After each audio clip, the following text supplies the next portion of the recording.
purring. Udah mau potong rambut katanya. Assalamualaikum warahmatullahi wabarakatuh, sahabat-sahabat sekalian. Alhamdulillah, segala puji bagi Allah pencipta langit dan bumi. Salawat senantiasa tercurahkan dari lisan-lisan kita teruntuk baginda Rasulullah Muhammad sallallahu alaihi wasallam, manusia mulia yang diciptakan oleh Allah sebagai pembawa cahaya di atas muka bumi, sehingga manusia bisa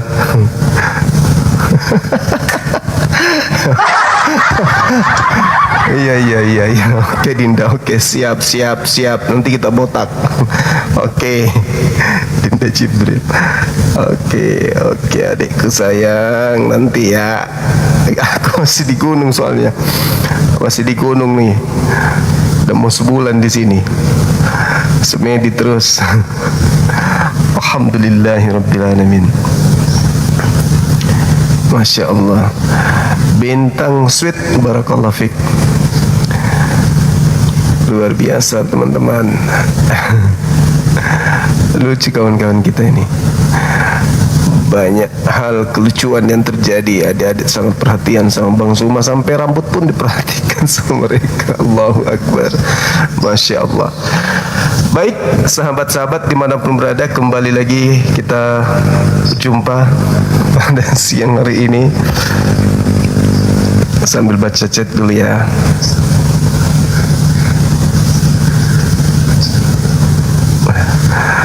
Anakku juga lagi ini izin mau cuci mobil katanya. Rambutnya panjang bang. Iya betul. Panjang rambutnya, sengaja sih. Mana tahu ada pemilihan apa ya, cowok gondrong. Allahu Akbar. Oke teman-teman, kita naikkan saudara dan muslim membahas tema ini. Waktu dan tempat dipersilahkan. Adik-adik itu perhatian, jangan iri ya kalian.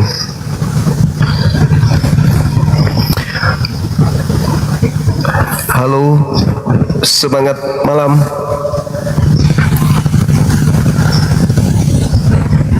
Silakan teman-teman non muslim ajukan permintaan. Tema kita masih yang semalam terkait iblis memakai siapa di dalam menyesatkan manusia.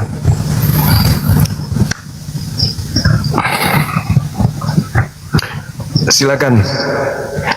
Halo, ini jaringan saya ya. Mana bandonya? nanti aja.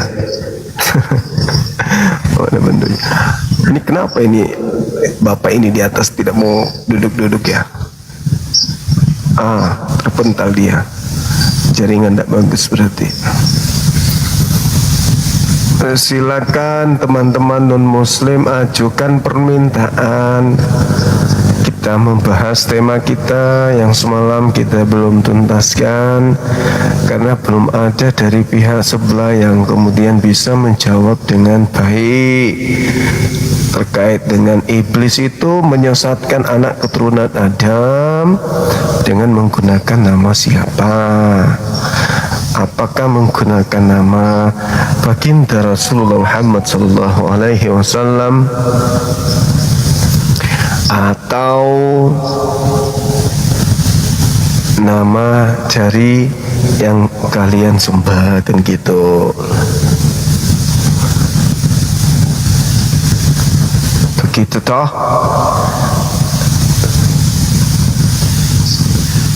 Memang memang kebenaran itu berat teman-teman sekalian. Berat memang. Tadi di Komal Bang Arif kita lihat bagaimana mereka kemudian saling cakar gitu ya. Kondisi keyakinan mereka memang sudah dijelaskan oleh Al-Quran. Al-Quran surah Al-Ma'idah ayat 14 itu sangat terang menjelaskan kepada kita orang-orang yang mengatakan diri mereka adalah Nasara, mereka Nasrani, pengikut Nabi Isa, yang kemudian menjadikan kita mengetahui bahwa ternyata memang Tuhan benar-benar menjadikan Nabi Isa itu ada yang menyerupai. Yang hari ini membuat mereka ya kacau sendiri kan. Yang diserupakan dengan Nabi Isa itu menjadi pertengkaran bagi mereka. Itu yang terjadi. Mereka cakar-cakaran terkait dengan keyakinan mereka, karena Allah memang mengatakan sampai hari kiamat. Ila yaumil qiyamah, kata Allah. Mereka akan bertentangan sampai hari kiamat. Halo, selamat sore. Ya, sore bang. Buka masker dulu bang. Katolik Protestan. Anak Tuhan Yesus, buka masker dulu. Oh, Tuhan yang beranak. Kenapa nggak bertelur? Kamu ini tidak pernah masker, pasti muka bapak sama mama kau kayak monyet ya. Makanya kau malu. Enggak gitu loh. Bukan gitu. Iya, karena kau tidak pernah buka masker, berarti bapak sama kau itu pasti monyet, kalau enggak babi. Oh, itu menurut saudara kan? Tapi tidak Iya, menurut. kenapa kau tidak buka masker?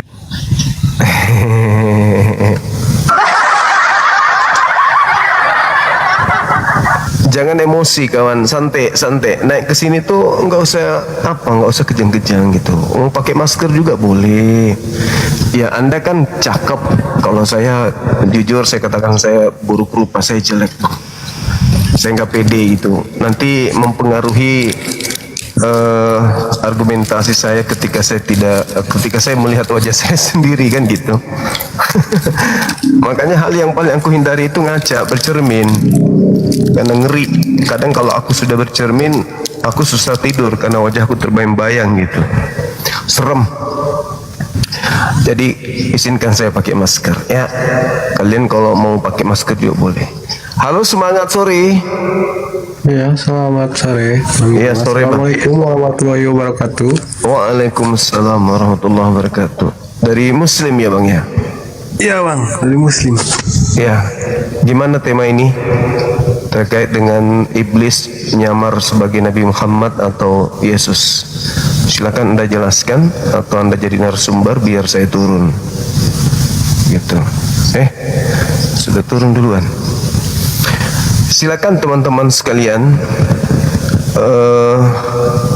baik yang non Muslim, perkara saya pakai masker nggak usah diiri gitu. Anda kalau mau lihat saya tanpa masker bisa dibuka di Netflix. Di situ ada film saya, dan insya Allah sebelum tutup tahun ini film saya yang kedua juga akan tayang di bioskop seluruh Indonesia.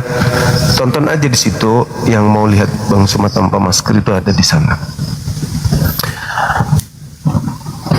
Hai. Tunggu. Kenapa?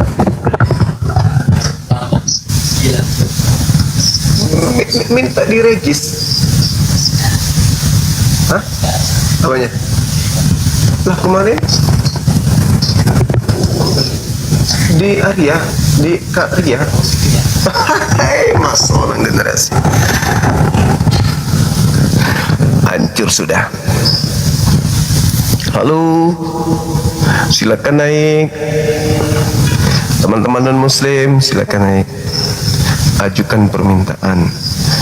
Tidak usah nyerang pribadi. Kalau memang tidak bisa berdialog, nggak usah naik. Tapi kalau memang bisa punya pengetahuan tentang Bible, silakan.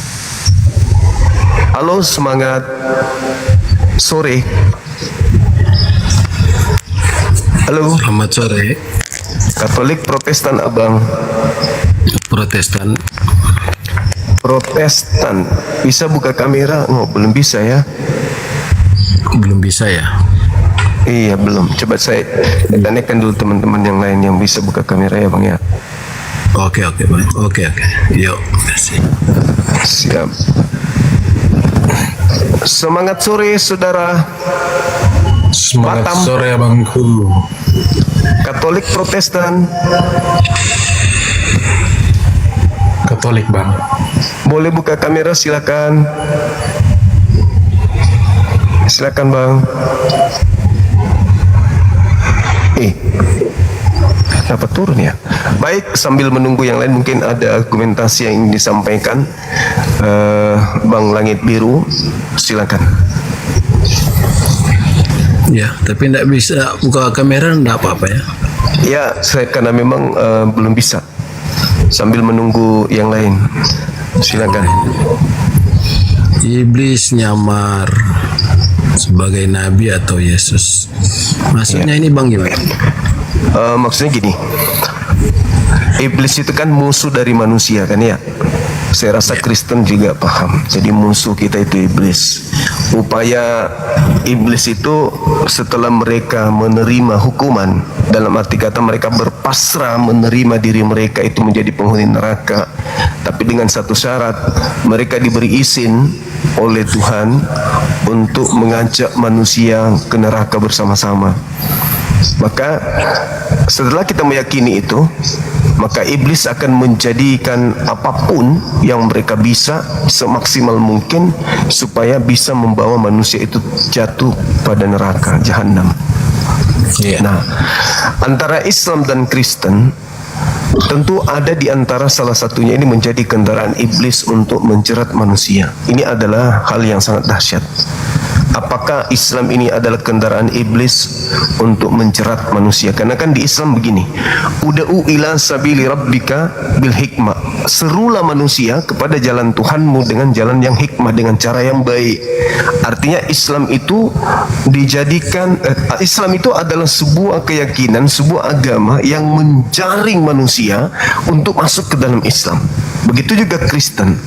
Pergilah ke seluruh dunia, jadikanlah seluruh manusia menjadi muridku. Jadi dua agama ini, apakah salah satunya yang menjadi alat iblis untuk menjaring manusia? Apakah itu Islam ataukah itu Kristen? Karena dua-duanya mengaku sebagai agama yang benar, dua-duanya mengaku sebagai agama samawi, agama langit, pengikut para nabi. Nah, muncul kemudian pemahaman kalau Islam berarti iblis mau supaya manusia menyembah kepada hakikat Tuhan langit dan bumi. Tapi kalau iblisnya bekerja di Kristen, berarti iblisnya mau agar manusia menyembah kepada Yesus Kristus. Gitu. Antara iblis mengajak manusia menyembah kepada Allah Subhanahu wa taala atau iblis mengajak manusia menyembah kepada Yesus Kristus. Saya kira saudara sudah paham dari situ. Silakan. Ya, saya agak paham, tapi sejauh saya membaca Alkitab, memang macam kita dapat di kitab Ayub bahwa Tuhan juga mengizinkan iblis untuk mencobai manusia. Tetapi kalau kita kesimpulan yang seperti abang tadi, bahwa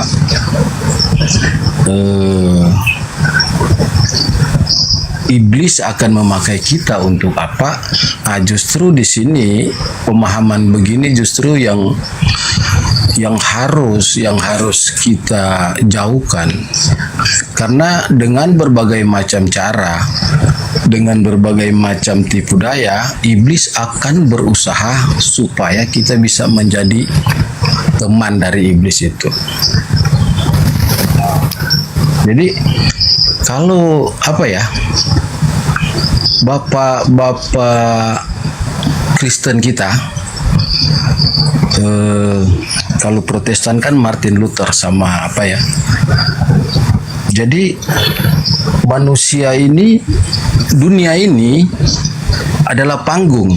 Dunia ini adalah panggung kemuliaan Allah. Panggung kemuliaan Allah. Berarti kalau panggung kemuliaan Allah, kita ditempatkan oleh Allah di dunia ini untuk implementasikan kemuliaan Allah, supaya melalui tindakan kita, cara kita berbicara, melalui tingkah laku kita akan nampak bahwa pengajaran yang kita terima ini adalah benar. Dan saya juga, Bang Suma ya, saya juga banyak, ada kakak saya satu muslim, terus saya boleh dibilang ada lebih dari 50% justru kawan-kawan saya muslim. Dan saya juga melihat hal-hal yang semacam ini juga ada di muslim.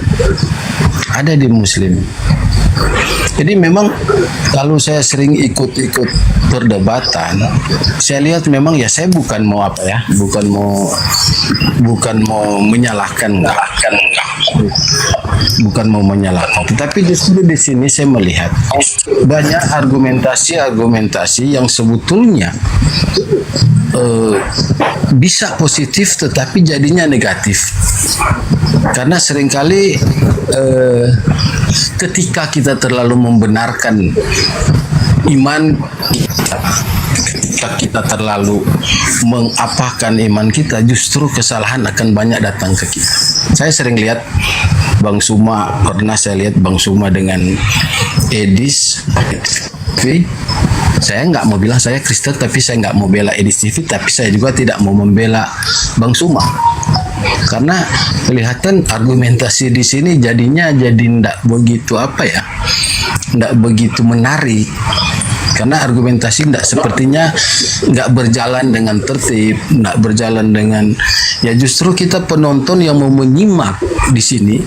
Dan kalau menurut saya sih, saya tidak mau Bang Suma mau ngomong bahwa Muslim kekurangannya di sini. Dan saya juga tidak akan mau bahwa Kristen punya kekurangan di sini, tapi paling tidak itu yang kita dibilang tadi. Kalau iblis mau membawa kita supaya kita ikut dengan dia atau memperkenalkan kita supaya kita jauh dengan Kristus, itu memang tujuan utama iblis. Itu memang tujuan. Nah, justru kita yang ada di dunia ini, yang ada di dalam panggung kemuliaan Allah, tugas kita ini mengimplementasikan ajaran kita yang benar. Jadi kira-kira begitu. Oke, baik. Jadi bahasan kita ini bukan cakupan dari pengajaran, bukan cakupan hubungan kita di dalam berinteraksi sosial dan seterusnya. Tapi tema saya ini adalah mencakup payung yang kita sedang bahas ini, cakupan Islam, Kristen yang dibawa oleh Nabi Muhammad, dan kemudian di dalam kaidah Kristen pengikut Kristus yang adalah Yesus. Sebaik-baiknya manusia, kalau dia menyembah setan, percuma. Sejahat-jahatnya manusia, kalau dia tidak menyembah selain daripada pencipta langit dan bumi, itu juga masih dikatakan sebagai manusia yang tidak kufur kepada Tuhannya, tidak ingkar kepada Tuhannya. Sabar dulu bentar. Ambil itu cara yang kantong kecilnya, yang paling kecil kantongnya, yang di bawah, yang sebelah sini. Nah itu kantong sampingnya kecil. Nah di situ terselip, di situ asik. Oke. Jadi kalau Kristen adalah agama yang kemudian mencerminkan kasih. Tidak ada persinahan di sana, tidak ada pencurian, tidak ada korupsi, tidak ada pembunuhan. Tapi kalau yang disembah setan, yang tepuk tangan dan bahagia di sana siapa? Setan. Begitu juga di Islam. Kalau di Islam itu orang soleh semua katanya, orang soleh menurut hitungan Islam, orang yang beriman menurut hitungan Islam. Tapi yang disembah setan, ya sama doang, percuma. Di Islam ada orang baik, di Kristen ada orang baik, di Kristen ada orang jahat, di Islam juga ada yang jahat. Tapi yang kita tengok di sini adalah iblis itu bekerja bukan hanya sekedar mengajak orang untuk berzina, untuk mencuri dan seterusnya, tapi iblis ingin mengkudeta Tuhan, ingin menyamai Tuhan, ingin duduk setara dengan Tuhan, ingin disembah sama seperti Tuhan. Sehingga iblis ini menyembunyikan diri mereka dengan menggunakan salah satu nama dari dua orang ini, orang mulia ini. Apakah itu melalui Nabi Muhammad atau melalui Yesus? Kalau melalui Nabi Muhammad sallallahu alaihi wasallam, maka manusia diajak untuk menyembah kepada hakikat Sang Maha Suci lagi Maha Tinggi.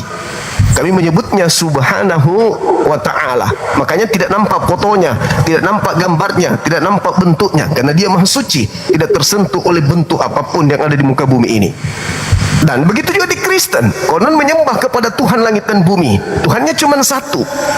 Tetapi ada kemudian keadaan di mana kita harus memahami bahwa Kristen ini menyembah manusia, anak Maria. Mereka menyembah anak Maria, di mana pencipta langit dan bumi bukan anak Maria. Nah, setelah mereka menyembah anak Maria, mereka mengatakan itu adalah Yesus Kristus. Nanti ada embel-embelnya tuh.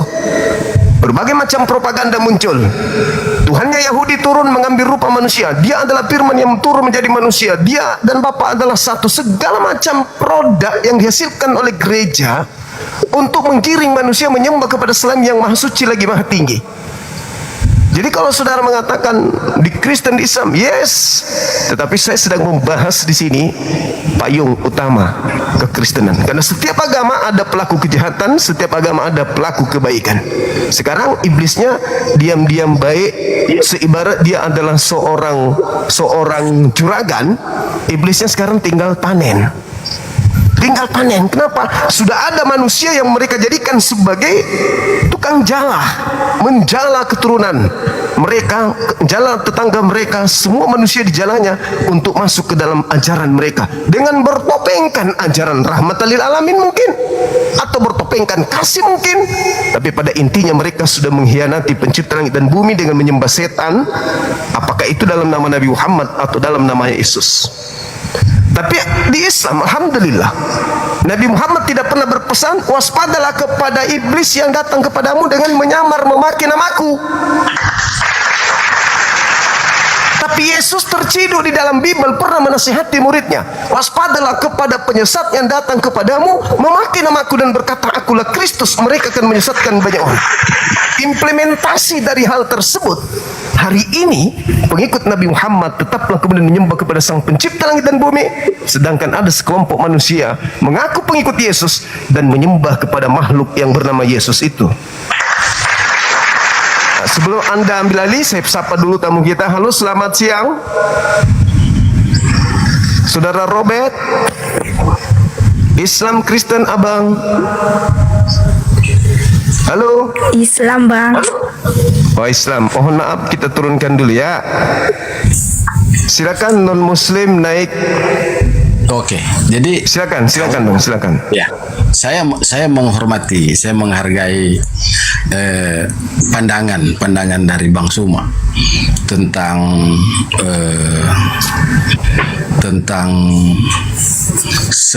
seolah-olah bahwa kita itu menjadi kendaraan iblis, kira-kira begitu ya.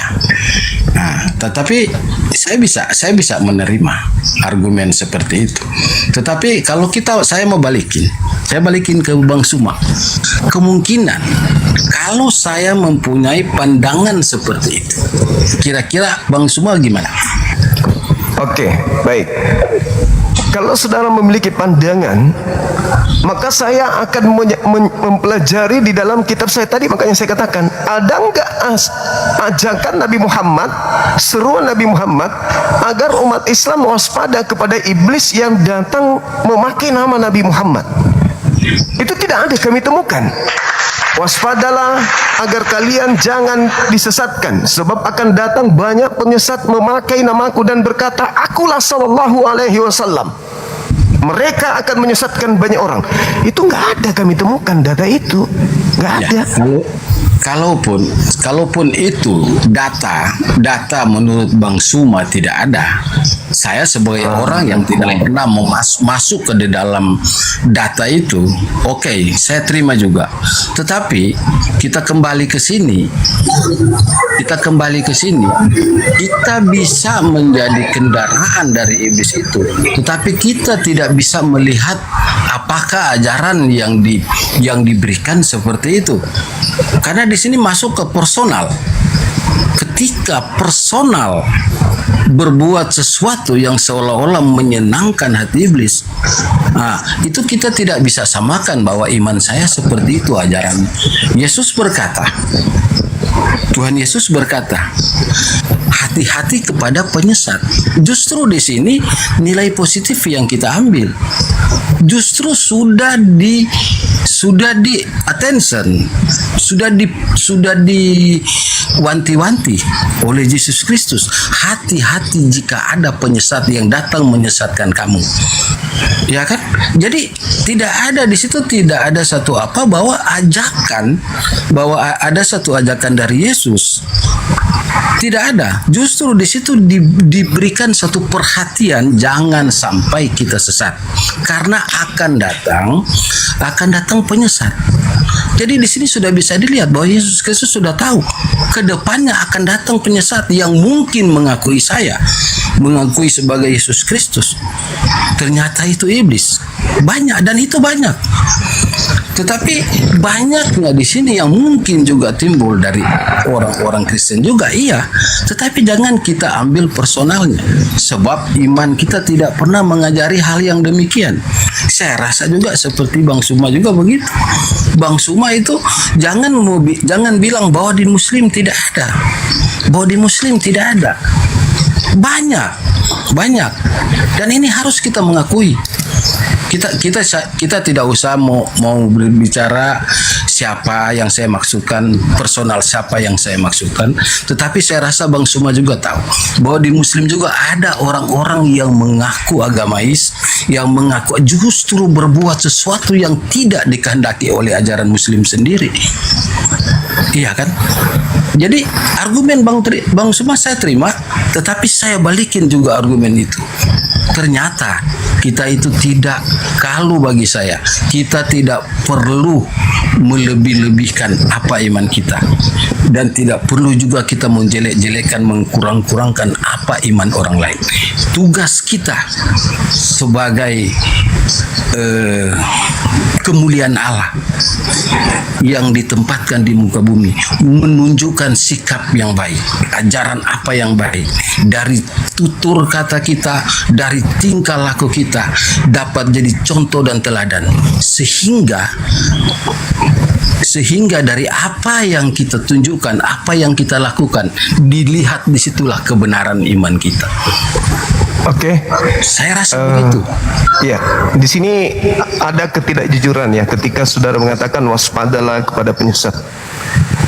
Yesus itu ketika ngajar, Kristen nggak ada di situ, Paulus nggak ada, Lukas, Markus, penulis Matius dan penulis buku Yohanes juga tak ada di situ. Yesus hanya berkata dan berpesan kepada Bani Israel muridnya, waspadalah kepada penyesat yang datang kepadamu. Ingat kata Yesus, memakai namaku dan berkata, akulah Mesias, akulah Kristus, datang kepada kamu. Jadi penyesat itu datang di abad pertama, datang kepada murid Yesus, mengaku bahwa Yesus itu Kristus, Yesus itu Mesias, tetapi dia pakai kemudian nama itu untuk menyesatkan banyak orang. Adapun Nabi Muhammad justru datang untuk menjelaskan penyesat itu yang telah menggunakan nama Yesus itu dengan salah. Makanya dikatakan dalam Al-Quran, ya ahlal kitab, la taglu fi dinikum, wa la taqulu 'ala Allah illal haqq. Wahai ahli kitab, jangan kau berlebihan dalam urusan agamamu, jangan kau berlebihan mengatakan tentang Allah, tentang Tuhan langit dan bumi, kecuali dengan perkataan yang betul. Sesungguhnya anak manusia yang lahir tanpa ayah itu hanyalah utusan Allah. Hanya utusan Allah, hanya makhluk ciptaan Allah. Jangan kau berlebih-lebihan. Nah, kenapa ada ayat itu turun? Untuk menyadarkan kemudian bahwa ada kesalahan terhadap sebuah keyakinan di mana manusia yang lahir tanpa ayah itu adalah Tuhan. Inilah yang ditegur. Jadi Yesus menegur, Nabi Muhammad juga menegur, Allah Subhanahu wa taala melalui Nabi Muhammad juga menegur. Yesus yang berkata, waspadalah wahai Bani Israel, agar kalian jangan disesatkan, sebab akan datang banyak penyesat memakai namaku. Siapa di luar Bani Israel yang datang kemudian kepada Bani Israel memakai nama Yesus? Ya Kristen. Maaf kata ini. Lalu kemudian Allah turun wahyunya melalui Nabi Muhammad, sampaikan pada mereka jangan berlebih-lebihan terhadap apa yang ada pada diri Allah. Yang diutusnya tanpa ayat itu yang mereka katakan Tuhan, sesungguhnya hanyalah manusia ciptaan, diutus dengan kalimat, dengan firman, dengan kehendak. Jangan dia sembah, jangan dia berkata tentang Tuhan yang berlebihan yang tidak sesuai dengan hak yang diajarkan. Makanya Yesus mengatakan, aku tidak berkata dari diriku sendiri, apa yang kukatakan, apa yang diperintahkan. Dan Yesus tidak pernah mengatakan, akulah Bapa itu, akulah Tuhan, sembahlah aku. Tapi Kristen kemudian datang membawa nama Yesus, menyembah kepada Yesus. Nah, ini yang dimaksud, Bang. Jadi ketika kita berbicara tentang konsep keselamatan, kita nggak lihat nih di Islam ada yang salah, di Kristen ada yang salah, ada yang benar, ada yang benar. Bukan itu polanya. Polanya adalah iblis datang membungkus diri menjadi Nabi Muhammad atau nama Yesus. Nabi Muhammad tidak pernah berpesan, waspadalah kepada iblis yang datang kepadamu memakai namaku. Tapi Yesus, waspadalah kepada iblis yang datang kepadamu memakai namaku. Dan faktanya di luar daripada kelompok yang dinasihati Yesus, benar-benar muncul kelompok banyak yang memakai nama Yesus dengan pola yang berbeda dengan ajaran Yesus itu sendiri. Nah, ini yang perlu saudara pahami. Jadi kedatangan Nabi Muhammad justru untuk menegur akan bukti fakta akurat nasihat Yesus yang kemudian menjadi penggenapan, bahwa benar-benar datang sekelompok manusia memakai nama Yesus, bahkan menggantikan Tuhan Rabbus Samawati wal Ard dengan Yesus ini, dengan mengatakan satu dalam tiga, tiga dalam satu, sehakikat dia sepenuhnya manusia, sepenuhnya Tuhan, dan seterusnya, dengan pola yang tidak berdasar terhadap kajian dan ajaran Yesus sebagai guru di tengah-tengah kaumnya Bani Israel. Islam datang, jangan kau lakukan itu, tinggalkan itu, jangan berlebihan. Tuhan itu hanya satu, Yesus yang kau sembah itu hanya Rasul utusan Tuhan.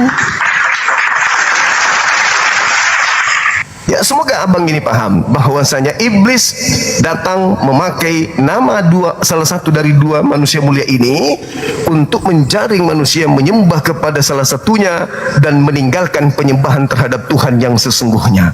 Saya masih teringat dalil Yohanes 17:3, hidup kekal itu adalah mereka mengenal engkau satu-satunya. Satu-satunya apa? Satu-satunya Allah yang benar. Lalu Yesus mau duduk di mana? Nggak boleh dia masuk ke situ karena cuma ada satu. Kapan Yesus ikut gabung? Berarti sudah dua. Ikut juga Roh Kudus berarti tiga. Gugur hidup kekal. Hidup kekal mengenal Yesus, mengenal Bapa satu-satunya Tuhan yang benar, dan mengenal Yesus sebagai sang utusan. Dia hanya utusan. Kapan dituhankan? Berarti sudah terjerat dalam nubuatan Yesus menyesatkan banyak orang. Sekira begitu. Silakan. Oke, saya tangkap ya. Iya. Jadi saya mengerti maksud Bang Suma. Jadi seolah-olah Kristen ini itulah yang dimaksudkan, bahwa yang memakai nama Kristus. Jadi seolah-olah menjadi alat atau menjadi apa dari iblis. Jadi jangan lupa juga di dalam Alkitab dikatakan bahwa orang-orang yang mengikut Yesus adalah orang-orang yang melakukan apa yang diperintahkan Yesus. Jadi kalau metodenya Bang Suma bahwa mengatakan bahwa kita inilah yang dimaksudkan Yesus penyesat-penyesat, saya rasa itu harus di cross check lagi. Karena seperti apa kita dikelompokkan dengan ajaran sesat, sementara yang kita pahami, yang kita lakukan adalah ajaran Yesus Kristus itu sendiri. Nah, jadi kita tidak bisa, kalau Bang Suma mau ngomong tentang apa, itu sudah mau masuk ke dogma tentang iman kita. Itu ya bukan apa, saya bisa kembalikan juga ke Bang Suma.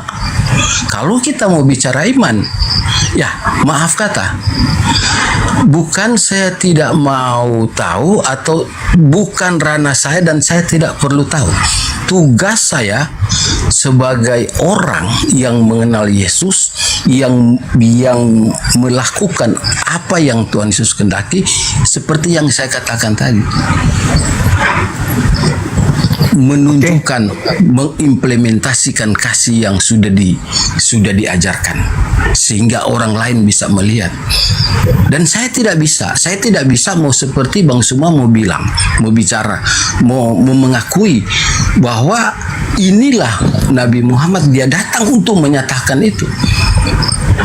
Menyatakan apa yang dikatakan Yesus, akan ada penyesat-penyesat yang ternyata menurut Bang Suma penyesat-penyesat itu orang Kristen. Saya bisa mendengar apa yang dikatakan Suma, tetapi kalau untuk menerima itu tidak bisa. Karena apa? Orang yang mengenal Yesus, orang yang mengaku Yesus Kristus adalah Tuhan, adalah orang-orang yang melakukan apa yang diperintahkan oleh Yesus Kristus. Oke, baik. Saudara Jantak, selamat siang dari Kristen, Bang. Halo. Oke, jadi saudara, ada 2 poin: orang-orang yang mengikuti Yesus dan orang yang mengenal Yesus. Jadi gini, 2 poin ini Anda tidak ada di sana. Yang pertama, saudara mengatakan orang-orang yang mengikuti Yesus. Yesus mengatakan dalam Yohanes 14, 12 dan 21. Apa yang dikatakan di sana? Bahwa Aku berkata kepadamu, barang siapa yang percaya kepadaku, dia akan melakukan juga pekerjaan-pekerjaan yang aku lakukan. Apa yang dilakukan Kristen dalam rutinitas ritual agamanya itu tidak pernah Yesus lakukan. Yesus pelaku Torah, Kristen tidak, pelanggar Torah Kristen ini. Di dalam Yohanes 10:27 Yesus mengatakan, aku mengenal pengikutku, aku mengenal mereka yang mengikuti aku, mereka juga mengenal aku, mereka mendengarkan suaraku, suaraku didengarkan oleh mereka dan mengikuti aku. Mana suaraku? Sembahlah aku. Enggak ada. Mana suaraku agar ke gereja? Enggak ada. Mana suaraku agar kemudian makan babi? Enggak ada. Mana suaraku supaya jangan bersunat? Enggak ada. Mana suaraku supaya mengikuti surat-surat Paulus, mengikuti Lukas, Markus? Enggak ada. Mana suaraku agar kalian melakukan Natalan? Enggak ada suaraku. Aku mengenal muridku, mereka mengikuti aku dan mendengarkan suaraku. Aku ke sinagoge, mereka ngikut aku ke sinagoge. Aku nggak makan babi, mereka ikut. Aku bersunat, mereka ikut. Aku berpuasa 40 hari 40, mereka ikut. Aku mengenal pengikutku, pengikutku mengenal aku. Yohanes 17 nomor 3. Hidup kekal itu adalah mereka mengenal aku yang diutus. Jadi Yesus dikenal sebagai yang diutus, bukan dikenal sebagai Sang Tuhan, tapi Sang yang diutus. Ketika Anda menuhankan Yesus, Anda tidak mengenalnya, karena Yesus hanya dikenal sebagai utusan. Hidup kekal harus mengenal Yesus sebagai utusan, bukan sebagai Tuhan. Sedangkan yang ingin dituhankan adalah iblis yang datang memakai nama salah satu oknum tersebut. Apakah Nabi Muhammad disembah hari ini? Tidak. Tidak ada manusia menyembah Nabi Muhammad. Apakah Yesus disembah hari ini? Disembah. Sejak kapan Yesus mengajarkan dirinya untuk disembah? Tak ada. Siapa yang menginginkan penyembahan terhadap Yesus? Iblis. Di mana Yesus katakan itu? Matius 24 nomor 4 nomor 5. Itu fakta, itu real. Itu yang pertama. Yang kedua, orang yang mengenal Yesus. Ketika Anda berbicara mengenal Yesus, berarti Anda tidak mungkin menjadi Kristen. Anda tidak mungkin menyembah Yesus ini berlandaskan Anda mengenal Dia. Justru karena kalau Anda mengenalnya, tidak mungkin Anda menuhankan. Karena Yesus mengatakan begini, 2 poin. Kesaksian Yesus tentang murid-muridnya. Segala firman yang engkau berikan wahai Bapa, telah kusampaikan kepada mereka murid-muridku. Mereka telah menerimanya dan mereka percaya. Nah, apa kepercayaan mereka murid-murid? Bahwa engkaulah Bapa yang telah mengutus aku. Berarti murid-murid Yesus berada pada entry point. Mereka semua percaya kalau Yesus itu adalah Rasulullah, Rasul utusan Allah. Lalu bagaimana kesaksian Yesus tentang dirinya? Tadi dia bersaksi tentang pengikutnya, tentang muridnya. Yohanes 5 nomor 36. Ada kesaksianku tentang siapa? Tentang diriku. Bahwa aku ini, segala pekerjaan yang aku lakukan itulah yang bersaksi tentang aku, bahwa aku utusan Bapa. Aku adalah Rasul Allah. Kesaksian Yesus tentang dirinya, dia adalah Rasul Allah. Kesaksian Yesus tentang murid-muridnya, tentang domba-dombanya, Yesus dirinya diimani oleh muridnya sebagai Rasul Allah. Lalu dari mana Kristen ini kemudian berbondong-bondong menuhankan manusia bernama Yesus itu? Dari nubuatan Yesus. Mereka akan menyesatkan banyak orang. Anak-anaknya 10, anak-anaknya disesatkan semua. Cucunya 1000, cucunya disesatkan semua. Menuju kepada penyembahan terhadap Yesus. Sedangkan Yesus tidak menyembah makhluk. Yesus tidak mengajarkan menyembah makhluk. Makanya Maria, ibu kandungnya tidak menyembahnya, saudara kandungnya tidak menyembahnya, murid-muridnya tidak menyembahnya, seperti yang dipraktikkan oleh Kristen hari ini. Silakan. Oke. Jadi Bang Suma, sepertinya Bang Suma itu kurang memahami yang saya ngomong dari tadi. Yang saya bilang dari tadi begini, yang saya katakan dari tadi, saya itu tidak mau masuk ke ranahnya Muslim, ya kan? Sekalipun Bang Suma masuk ke ranahnya Kristen. Sebab jika kita sudah mau debat seperti itu, sampai besok pun kita nggak akan selesai. Saya bisa menjawab semua apa yang Bang Suma apa, tetapi kan itu iman saya. Di sini kalau kita mau argumen, kita mau debat seperti ini, coba kita membangun di suasana yang bisa sama-sama bisa memahami dulu. Sebab jangan istilahnya nembak-menembak begini. Kalau saya mau tanggapi, Bang Suma bilang apa? Anda salah. Kalau mengikuti Yesus itu harus melakukan apa yang diperintahkan Yesus. Bang Suma tahu nggak? Dari tadi saya mendengar dengan baik. Saya membiarkan Bang Suma ngomong. Itu adalah salah satu ajaran Yesus. Supaya kita itu harus memahami. Kita itu harus memahami dengan kasih dulu. Bang Suma ini nggak ngerti, nggak tahu. Kalau saya itu sudah mau ngomong, sudah mau buka mulut sampai kita ini saling apa, itu bukan ajaran Kristus lagi.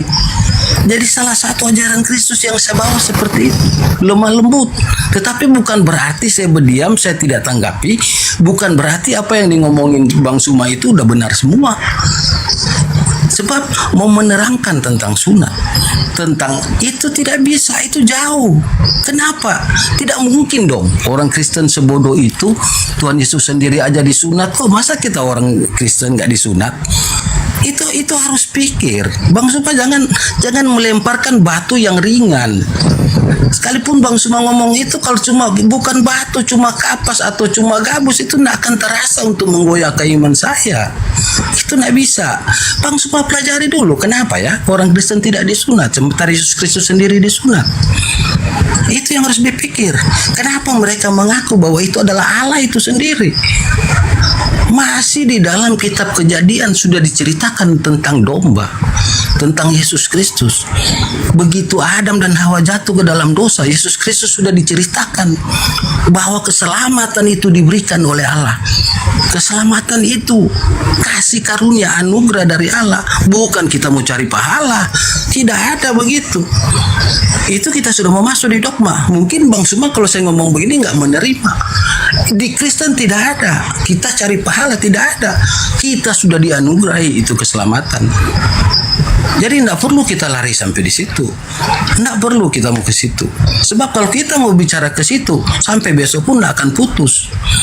Yang saya maksudkan di sini, seperti awalnya saya sudah ngomong sama Bang Suma. Saya banyak kawan Muslim dan saya hidup seperti saudara benar-benar sama mereka. Dan saya melihat ada kebaikan di sana, ada kasih juga di sana. Ya, justru kenapa harus ada begini? Kenapa harus begini? itu tembok yang sudah mulai runtuh, kebersamaan yang sudah mulai pecah, justru saudara sendiri mulai membangun satu tembok supaya ada pemisahan di sana. Coba pikir, mari kita argumentasi yang baik. Nggak ada usah mau nembak-nembak begitu Bang Suma. Nggak perlu. Iman saya nggak akan tergoyah. Itu lemparan batu yang ringan sekali. Kenapa Tuhan Yesus kok kau punya Tuhan disunat, kau nggak sunat? Apa perlu saya harus terangkan? Nggak perlu. Bang Suma sering baca Alkitab, baca aja di situ, pasti tahu kok.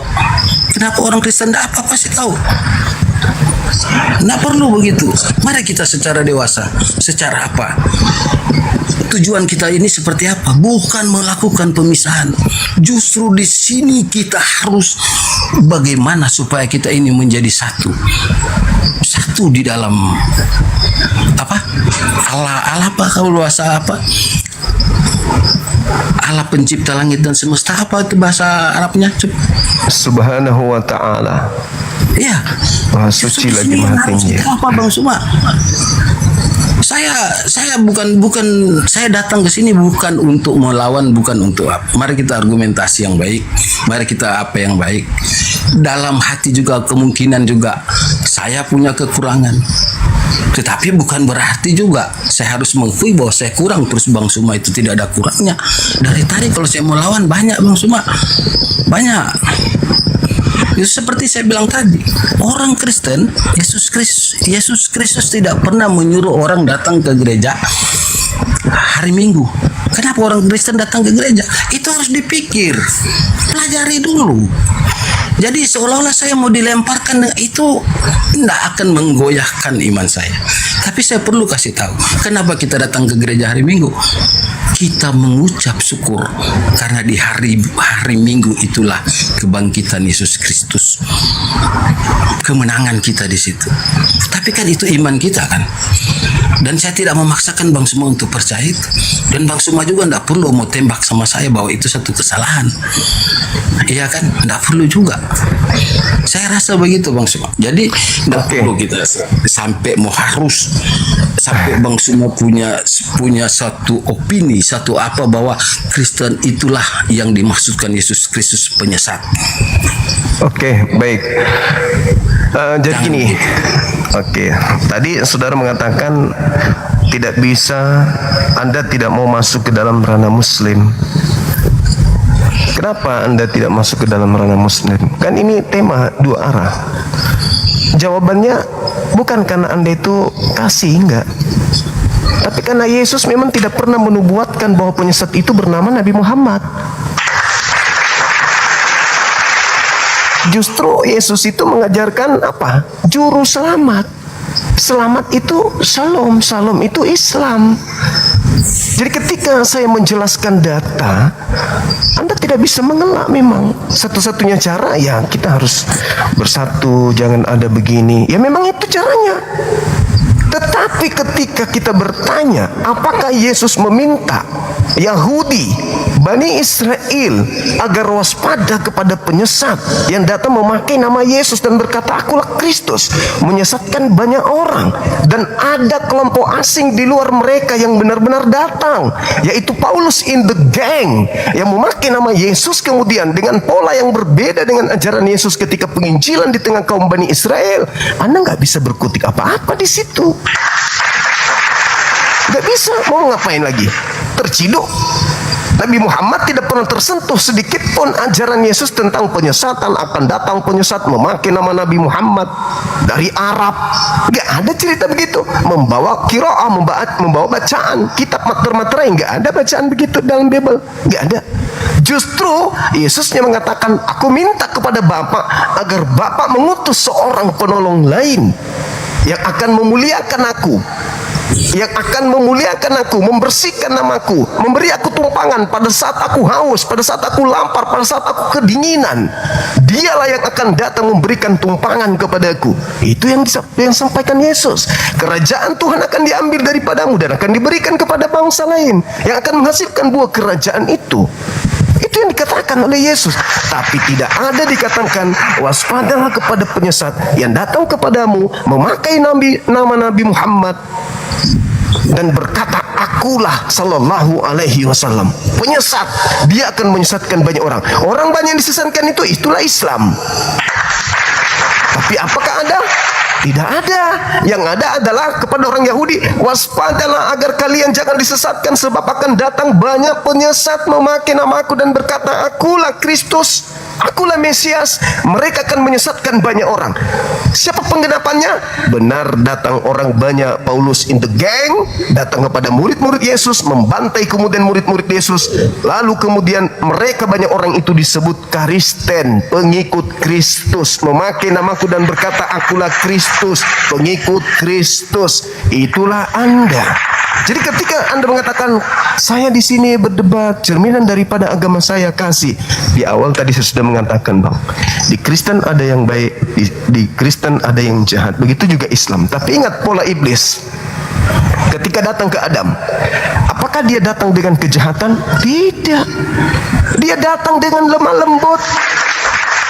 Hawa, jangan kau tidak makan, sebab justru kau dengan memakannya kau akan menetap tinggal kekal di Eden ini. Kenapa Hawa bisa tergoda? Karena manis rayuan daripada ular tua tersebut. Kenapa orang mau rela menyembah Yesus, di mana orang tahu Tuhan bukan manusia? Kristen tahu itu. Kristen tahu Tuhan bukan manusia, Tuhan bukan anak manusia. Kristen tahu tidak mungkin Tuhan mati. Kristen tahu Tuhan itu cuma satu. Kristen tahu Yesus itu bertuhan. Kristen tahu Yesus adalah orang yang sujud menyembah hanya kepada Tuhannya Bani Israel. Kristen tahu itu semua. Tapi karena iblis datang dengan lemah lembut, akal mati, yang ada hanya doktrin menyembah kepada Yesus, mati masuk surga. Lemah lembut iblis itu. Sebagaimana iblis datang kepada Hawa, kau makan, kau tidak akan mati, justru kau akan kekal. Kau makan, kau langgar semua ajaran Yesus, kau tidak akan mati, justru kau akan kekal di surga bersama dengan Yesus. Lemah lembut, tapi menabrak semua logika, menabrak semua data. Anda boleh mengatakan ajaran kasih, boleh. Begitu juga iblis yang datang kepada Hawa, dia juga kasih, tidak menampakkan kemudian kepungahan, tidak menampakkan kemudian kecerobohan, tidak menampakkan kemudian keberingasan. Iblis datang dengan lemah lembut, menyesatkan kemudian Adam dan juga istrinya. Ketika datang ke Adam gagal, datang kepada istrinya juga. Nah, inilah yang dibangun. Maka saya tidak menuduh asal menuduh. Saya membawa data. Matius 24 nomor 4 nomor 5. Kristen harus duduk pada bendera yang sesungguhnya, bahwa Kristen adalah kelompok asing di luar pengajaran Yesus. Maka ketika Yesus memberikan pengajaran, waspadalah kepada penyesat yang datang kepada kamu, berarti ada kelompok asing yang datang kepada Bani Israel memakai nama Yesus. Kami murid Yesus juga loh, kami domba-domba Yesus juga loh. Begitu dilihat, loh kok ini makanannya babi, loh kok ini ibadahnya minggu, kok dia tidak bersunat, kok nyembah Kristus, diketawain sama Yahudi, bukan? Karena kelompok asing yang datang dengan memakai nama Yesus, mengaku, bahkan dengan sembarangan mengambil kitabnya orang Yahudi, terjemahannya, bukan? Kelompok asing yang berani-beraninya menggunakan kitabnya Yahudi tanpa legalitas, menggunakan terjemahan untuk menjaring seluruh manusia agar mereka percaya bahwa Kristen ini adalah jalan keselamatan. Tapi no, itu justru cerminan penggenapan dari ajaran Yesus itu sendiri. Saya kira begitu, Bang. Kalau masih ada silahkan. Yang pastinya saya sudah menerangkan, saya sudah menjelaskan. Sebenar apapun manusia, secantik apapun dia, sekasih apapun dia, selama dia masih menyembah bukan Tuhan, maka nerakalah tempatnya. Sejahat apapun manusia, selama dia tidak menyembah selain daripada Tuhan, ada ruang untuk mereka masuk ke dalam surga. Saya kira begitu dari saya. Silakan. Oke Bang Suma, ya. Jadi seperti dari tadi saya katakan seperti itu. Cuma ketika saya melihat apa semua yang engkau bicarakan itu, justru semua itu kau ambil dari Alkitab kami. Justru kau ambil semua dari Alkitab kami. Ya karena memang dari sana datanya, Bang. Penyesat itu dari situ. Ya. Kalau saya ambil dari Islam, hancur kalian. Kalau saya ambil dari Islam, innal ladzina kafaru min ahlil kitabi wal musyrikina fi nari jahannam. Al-Qur'an mengatakan orang Kristen di dalam neraka, kekal di dalam. Wa ikhwanuhum yamuddunahum fil ghayyi tsumma la yubsirun. Kristen itu bersaudara dengan iblis, membantu iblis di dalam menyesatkan dan mendurhakai Tuhan langit dan bumi. Wa iyad'una illa syaitanan marida. Yang disembah oleh Kristen itu adalah iblis yang durhaka, iblis yang terkutuk. Hancur kalian kalau saya pakai Quran. Maka saya menyadarkan saudara dengan menggunakan ucapan-ucapan Yesus. Kalau ucapan Yesus aja Anda tidak percaya, lalu saya harus mengatakan apa lagi? Saya harus mengambil dari kitab mana lagi, Bang? Saya bilang dari tadi, Silakan. apa yang Anda lemparkan, saya tidak akan tergoyah. Iman kita itu tidak akan tergoyah dengan tendangan-tendangan seperti itu. Itu bukan satu batu yang akan menimpa iman kami. Sebab apa yang engkau katakan semua itu berasal dari kita semua. Berasal semua dari kitab kami. Jadi jangan Anda mau membenarkan diri memakai argumen dari kitab kami. Itu tidak bisa. Justru yang dari tadi yang saya tawarkan, hendaklah kita itu jadi manusia yang berusaha meruntuhkan tembok-tembok pemisah antara kita-kita ini. Jangan kita jadi manusia yang berusaha membentuk. Justru kita manusia dibutuhkan untuk merobohkan tembok itu. Jangan kita membentuk dengan mengatakan bahwa ini saya bisa menerima, mendengar apa yang kau katakan. Tetapi saya juga bisa menolak itu, bukan tidak bisa. Jadi saya rasa di situ aja. Oke Bang, masih ada lagi? Silakan kalau masih ada.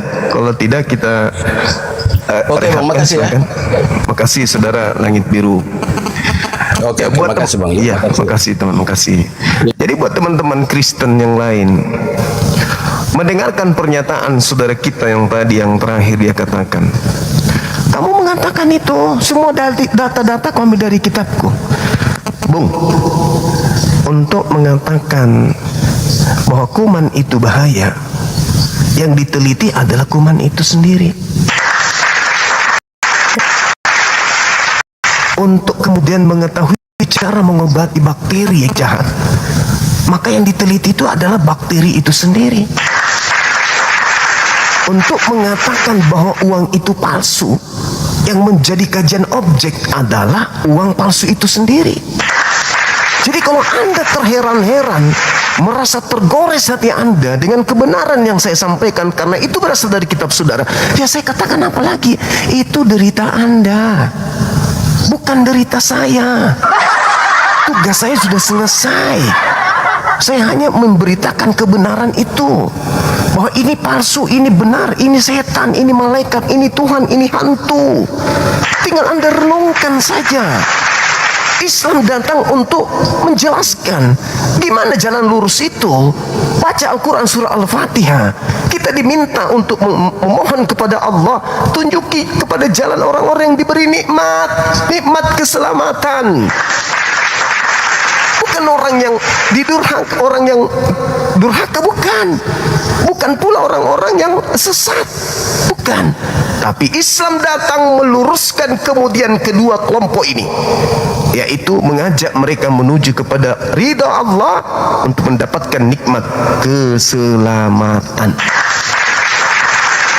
Jangan mengatakan ini dari kitab saya. Memang dari sono sumbernya. Kalau dari Al-Quran kan sudah uraikan bagaimana Al-Quran menceritakan tipikal kalian, bagaimana Al-Quran menceritakan sikap kalian, bagaimana Al-Quran menjelaskan nasib kalian kelak dan nasib kalian di bumi ini.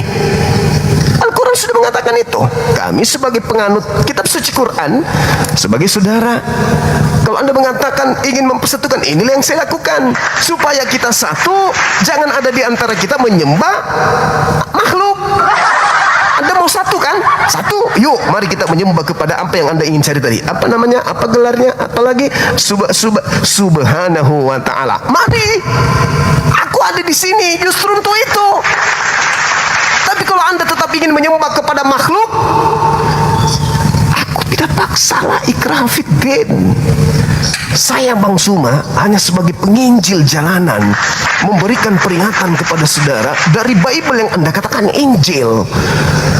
Kalau bahasa Indonesia dari kitab Anda saja Anda tidak ngerti, gimana mau mengerti Quran?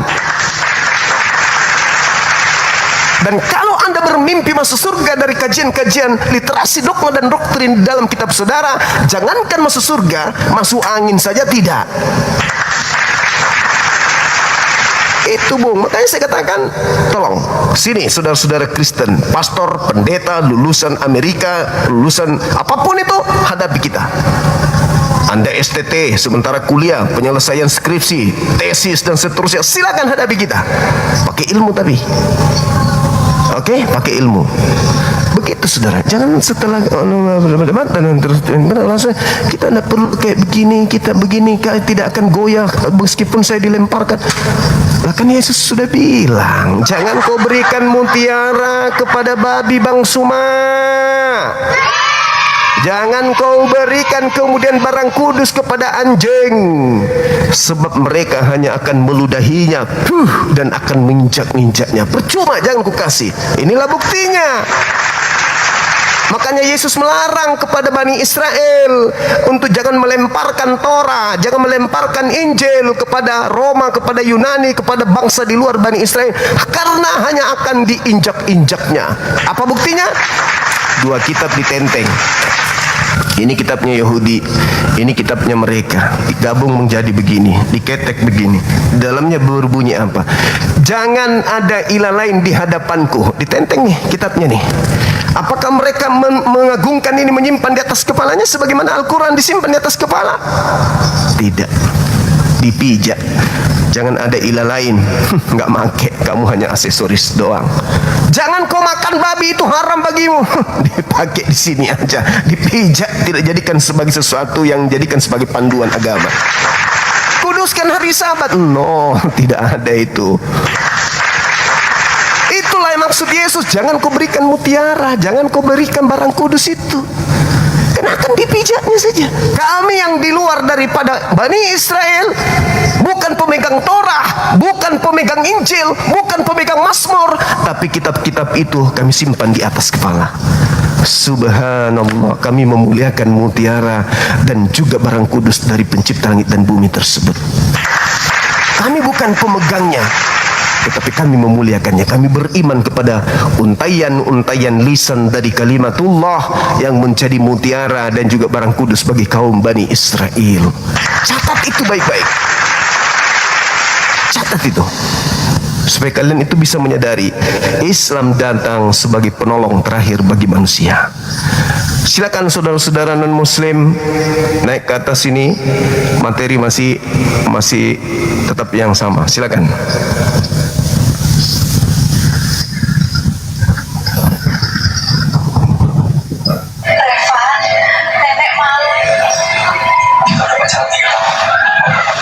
Halo, semangat sore. Halo, semangat sore.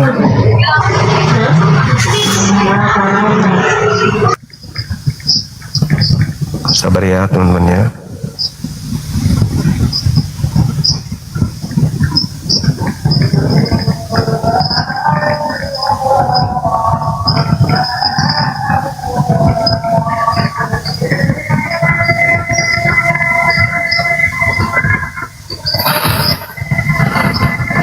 Tunggu. Sabar ya teman-teman, izinkan saya balas chatnya Pak Prabowo dulu.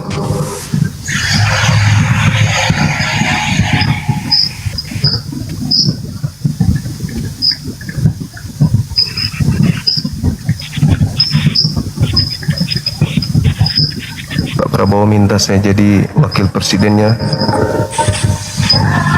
2029. Saya bilang tunggu dulu Pak, saya mikir-mikir dulu. Halo, selamat sore.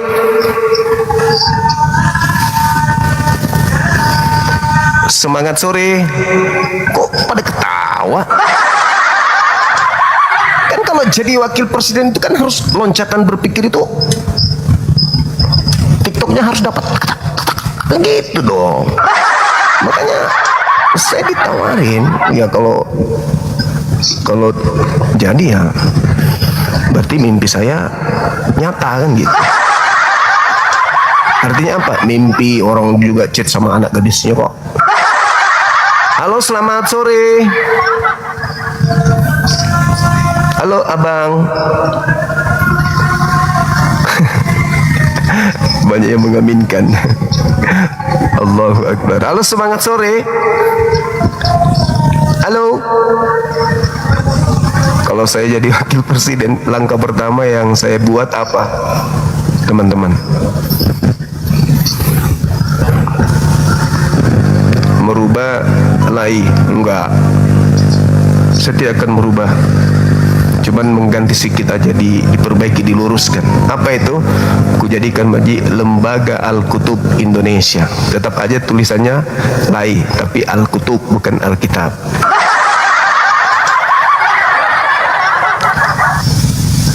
Silakan saudara non muslim ajukan permintaan. Yang muslim sabar dulu ya.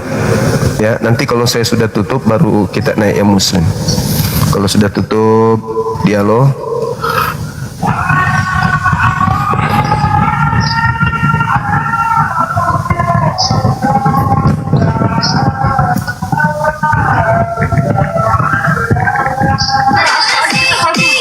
Wih.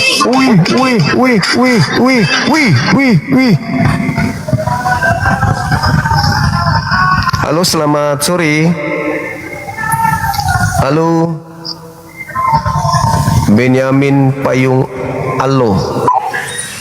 Halo, selamat sore.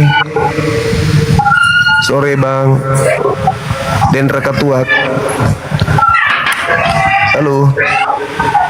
Apa kabarmu? Apa kabarmu? Solah. Puramo bobo. Puramo mingkondong diobela.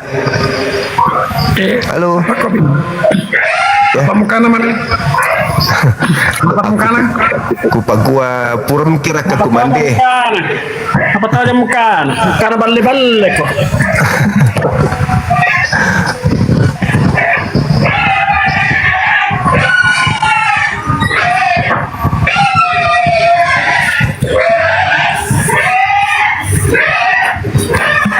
Ero na tom suka makana balle.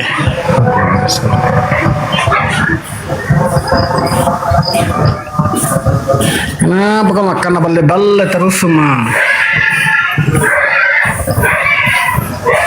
Bahaslah itu agamamu, jangan bahas agama orang lain.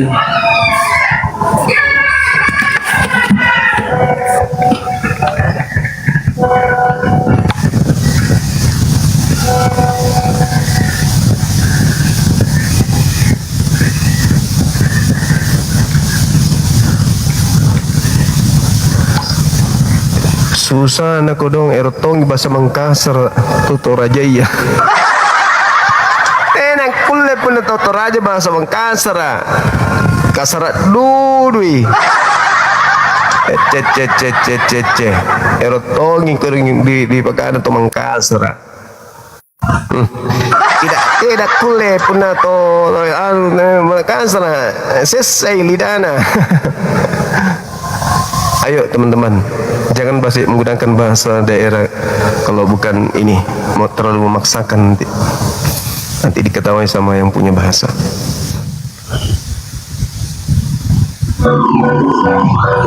Oh, penjual kaset dibawa.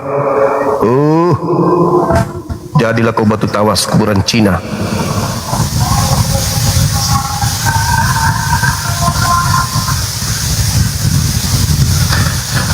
Silakan saudara-saudara non-muslim ajukan permintaan.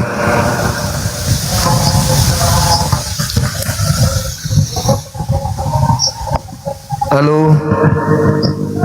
Semangat sore. Semangat sore. Halo. Ya, halo juga. Halo, Dek. Ya, halo Om.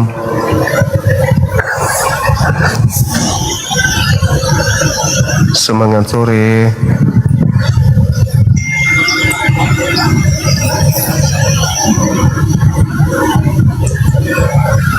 Halo, dari Katolik, Protestan.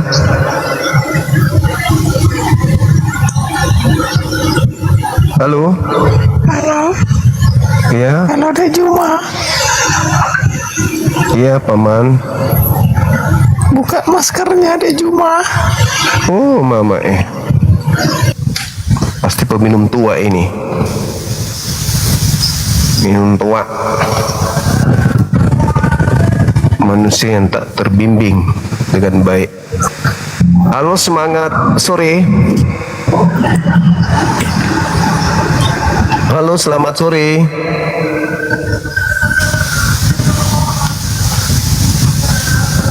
Semangat sore teman-teman sekalian.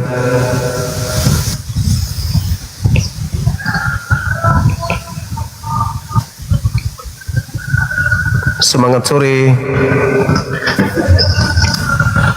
Halo teman-teman. Teman-teman, saya mau curhat nih teman-teman sambil menunggu Oten. Aku punya nomor WA. Kenapa ya suka terblokir ya sama WA? Kadang satu hari sampai 3 kali gitu. Padahal saya tidak melakukan kesalahan apa-apa. Tiba-tiba aja nomor Anda terblokir.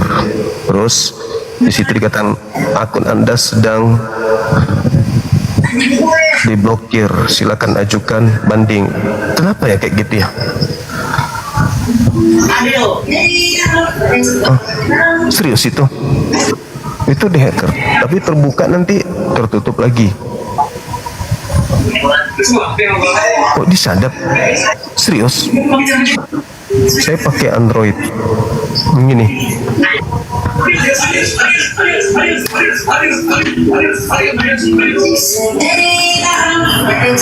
Serius itu? Enggak pernah broadcast juga, enggak pernah. Ini nomor baru sama aku, tapi sudah ada yang punya sebelumnya. Dari Grafari dikatakan sudah ada 4 tahun yang lalu di off kan. Jadi sudah bisa, tak ada lagi link yang bersambung dengan nomor tersebut. Begitu saya pakai beberapa 1-2 bulan baru muncul penyakitnya. Itu kenapa ya? Kalau nomorku yang satu yang tadinya memang ada yang sadap, oke. Tapi ini kan nomor baru, kok bisa jadi kayak gitu? Apa yang harus saya lakukan? Melapor kemana? Ke Telkomsel katanya lapornya ke WhatsApp, sementara WhatsApp juga tidak ada nomor kontak CS-nya. Gimana itu teman-teman?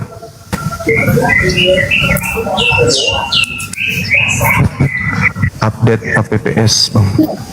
Di mana itu? Halo, selamat sore. Halo, selamat sore. Katolik Protestan? Muslim. Oke, ada yang ingin disampaikan Bang? Mau bertanya, boleh tidak? Tanya apa? Kalau aku buat konten kayak baju perempuan itu berdosa gak Bang Juma? Ya dosa lah. Dosa itu baju perempuan, baju laki-laki kenapa? Ya kan personal brandingnya kayak gitu. Wah, sebisa mungkin janganlah. Oh, gak boleh ya? Ya nggak boleh dong. Masa laki-laki menyerupai perempuan? Ya, hanya itu yang aku tanyakan Bang Juma. Iya. Ada lagi?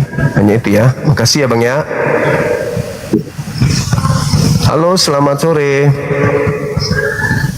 Halo. Semangat sore. Halo, selamat sore Bang Juma. Katolik Protestan Abang. Alhamdulillah Muslim Bang. Alhamdulillah. Ya, ini mau tanya nih Bang. Soalnya temenku itu Bang ada yang Kristen. Jadi dia bertanya sama saya, kenapa iblis itu apa namanya tuh durhaka sama Allah. Jadi gini loh Bang. Jadi misalkan kita punya 3 orang saudara, ya kan? Jadi anak yang tua itu pasti nurut sama ini, sama orang tuanya. Misalkan kamu harus taat padaku, kedua orang tua. Nah, sementara sama adikmu nggak usah katanya.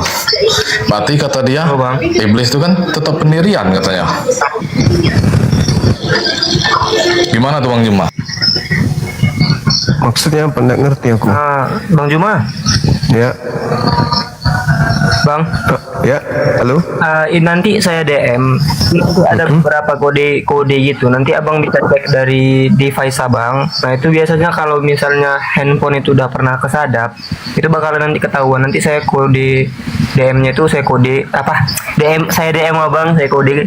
Nah kodenya itu nanti saya kasih semua skripnya. Nanti ada tutorialnya, abang ikutin aja. Nah sarannya bang, kalau bisa sekarang semua data-data itu pakai autentikator bang. Jadi semua data bang itu baik email apapun itu buat verifikasi 2 langkah gitu. Oke, sip. Iya sih. Iya, takutnya nanti Nanti saya justru- DM ya, Bang. Boleh. Ngeri-ngeri sedap abangku kalau jangan sampai masuk ke data pribadi gitu. Masuk ke giro perusahaan. Soalnya atau kemarin kemana. bang PST loading tuh pernah gitu juga. Nah aku bantu. Pokoknya aku bantu lah kalau ada masalah kayak gini gitu. Oke. Makasih ya bang ya. Saya tunggu Iya. DM-nya ya. Kerjaan siapa lagi tuh bang, udah tahu lah kita pasti kan. Ya itu. Iya, betul. Ya nanti saya DM ya bang. Siap. Makasih ya. Assalamualaikum. Waalaikumsalam warahmatullahi wabarakatuh. Yo.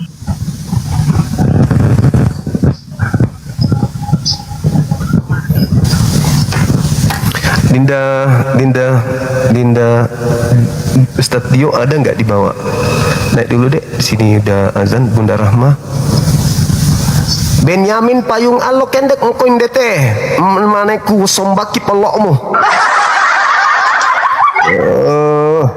Terok kenakan deku patitong. Ustadz. Assalamualaikum warahmatullahi wabarakatuh, Gurundaku. Waalaikumsalam warahmatullahi wabarakatuh. Halo. Waalaikumsalam warahmatullahi wabarakatuh. Nah, di sini untung ada kebetulan ada ketua sebelum saya ibadah, ada ketua, ada humas, ada bendahara. Dinda, saya rencana dengan tim pembangunan pesantren yang ada di Makassar ini. Saya melihat kalau kita menunggu waktu timing yang tepat, saya rasa kita agak-agak molor terus ini. Di 2025 kan saya katakan 2026 itu kita sudah mulai kemudian untuk penggalangan dana untuk pondok pesantren apologet. Tapi harus betul-betul punya pondok ini gitu. Karena desakan dari beberapa teman. Jadi saya mau rencana bikin barcode dengan kiris barcode untuk langsung link dengan rekening yayasan MMCI. Jadi teman-teman tidak mesti harus punya dana besar, tapi berapapun bisa menggunakan barcode ini atau kirisnya untuk pembangunan, dan kita akan laporkan setiap bulan berapa dana terkumpul. Kalau perlu langsung kita eksekusi pagar dulu, habis itu pondasinya, habis itu naik sedikit-sedikit supaya nampak bahwa memang kita konsentrasi terhadap pembangunan pesantren apologet Islam ini. Ini harus kita kabulkan, harus terrealisasi sebelum 2030. Pesantren ini harus paling lambat harus sudah operasional. Insyaallah. Boleh ya? Keren Gurunda. Ya. Keren itu Iya. kalau pakai barcode keren. Tuh berapapun bisa di scan ya teman-teman, berapapun bisa kita Iya. scan. Cek. Nah, pertanyaan saya sekarang, siapa yang bisa buat barcode-nya? Insya Allah Bang Jawa dibikinkan, izin Bunda Rama, Insya Allah dibikinkan secepatnya. Baik. Dan bulan 9 kita upayakan kan kita kumpul peletakan batu pertama di bulan 9 ya. Amin. Boleh. Insya Allah. Insya Allah. Boleh. Siap. Ini harus Aku yang- kita harus gencarkan ini, karena yang mendukung kita bukan cuma Islam Indonesia saja. Dari luar negeri juga meminta untuk segera dirikan apologet Islam Indonesia punya sekolah bertaraf internasional. Ya, apapun yang terjadi di bulan 9 nanti disegerakan peletakan batu pertama, kita undang semua ya sebagai tokoh-tokoh masyarakat ya. Baik yang dari Malaysia juga, yang dari Singapura, yang di Arab Saudi gitu, insya Allah Pak Juma. Oke. Jadi tanahnya itu sudah ada ya teman-teman, tanah Gurunda itu sudah diwakafkan ya Gurunda, sudah diserahkan Iya, iya. tuh. Sudah ada siap tanah ya, tinggal bangunannya teman-teman, Masya Allah. Oke, Silakan. ini kan ada banyak dosen-dosen nanti yang ngajar, ada ketua kita bisa nanti ngajar juga sebagai dosen terbang. Weh, Iya, iya. Bunda Rahma bisa dikirim ke Polda untuk pendidikan ke Gada Utama dulu untuk persiapan pegang pentungan tukang di masak depan. bisa ya, tukang masak mie Gurunda. Bunda Rama nanti bagiannya bagaimana cara memecahkan piring. Oh iya iya iya iya. Iya. Oke. Dinda Mudah-mudahan niat baik kita ini diridhoi oleh Allah ya. Sisa satu strata nanti kita bisa buka universitas ya. Oh iya, harus itu Dinda, harus.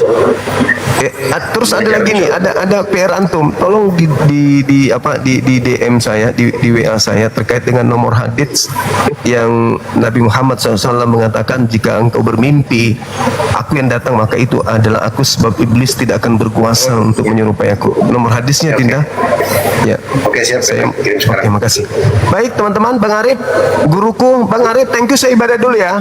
Sebentar aja kok saya ibadah. Sebentar. Waalaikumsalam warahmatullahi wabarakatuh. Teman-teman jangan kemana-mana. Saya sebentar aja. Seperti semalam saya cuma sebentar kok. Oke.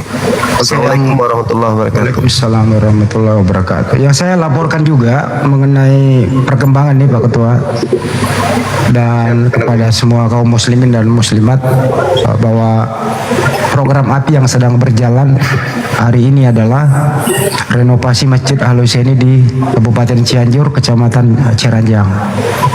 Laporan terakhir perkembangannya itu sudah memasang baja ringan dan estimasi sampai finishing itu kurang lebih 14 hari ke depan. Progresnya ya, itu laporan, dan berikut video-videonya Anda boleh nonton nanti di YouTube-nya Apologet Islam Indonesia. Nanti yang dikelola oleh sekretaris kita Ade Julius gitu. Terus kemudian baru tadi menerima informasi karena memang di luar RAB ini barusan ngirim video kekurangan beras di sana. Ini harus terbuka gitu ya. Waduh, gimana katanya? Bunda Rahma, dan beli yang Bunda Rahma. Ntar dulu Pak Arif ya. Jadi ada videonya kekurangan beras. Saya bilang ntar saya laporin dulu ke yayasan gitu ya. Boleh. Itu sih Pak Ketua. Di mana ini? Kita kirim beras 2 ton apa 5 ton ke sana?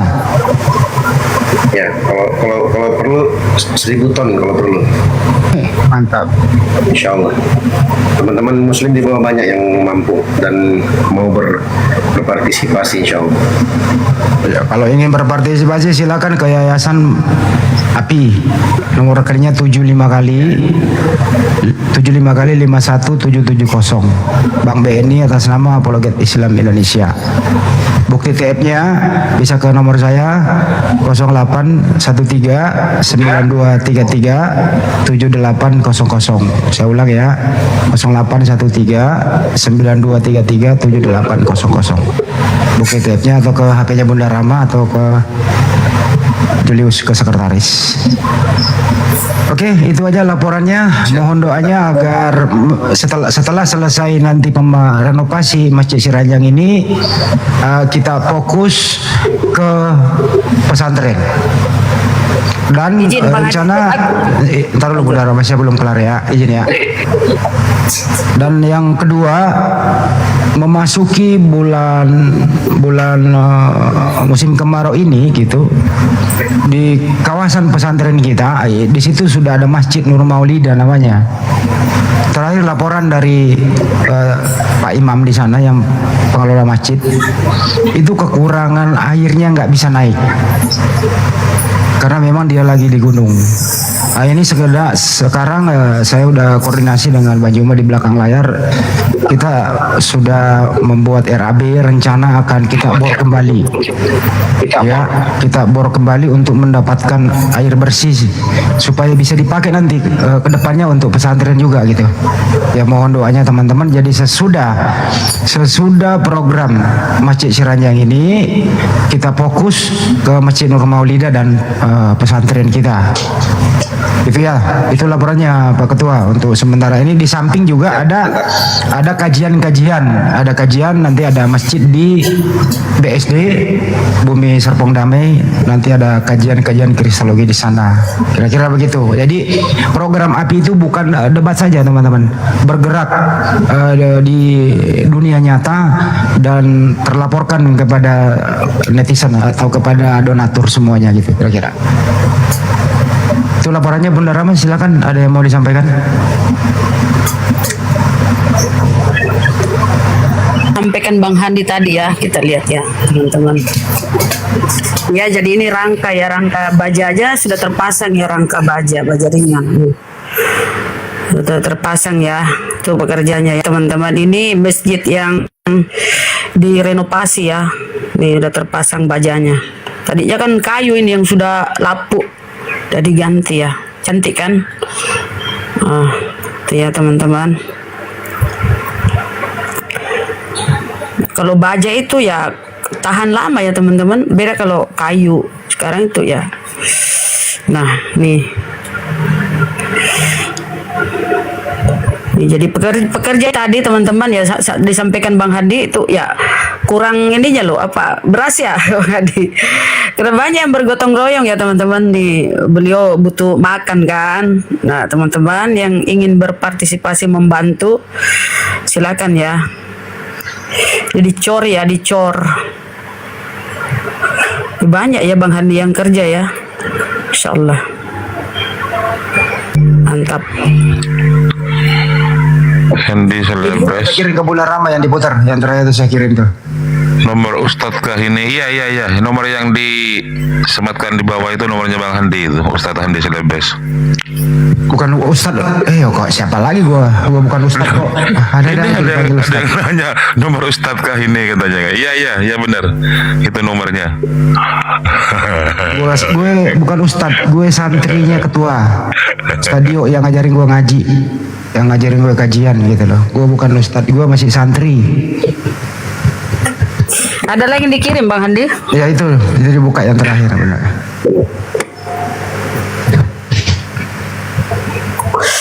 Jadi itu teman-teman ya, kerja nyata dari AP ke atas, infak ya, kerjasama dengan netizen yang masya Allah ya.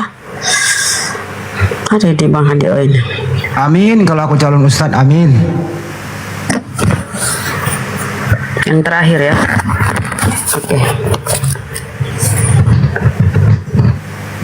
Bang Handi minta kode QR barangkali bisa ditampilkan di atas katanya Bang Handi. QR-nya belum jadi. QR-nya yang di belakang sana. Ya nanti ya biar cepat ya. Lalu Bang Jibril mau naik, ada di bawah Bang Jibril. Oh ada Bang Jibril lah. Belum ada, nggak ada. Ini kah Bang Handi nih? Ya diputar aja dulu. Ada suaranya kok itu.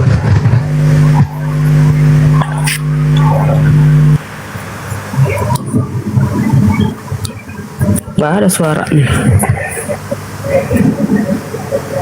Ini. Assalamualaikum warahmatullahi wabarakatuh. Ini Bang, insya Allah lah untuk paling lambat 14 hari ke depan kita usahakan supaya selesai ya. Ini sudah seperti ini nih. Alhamdulillah nih.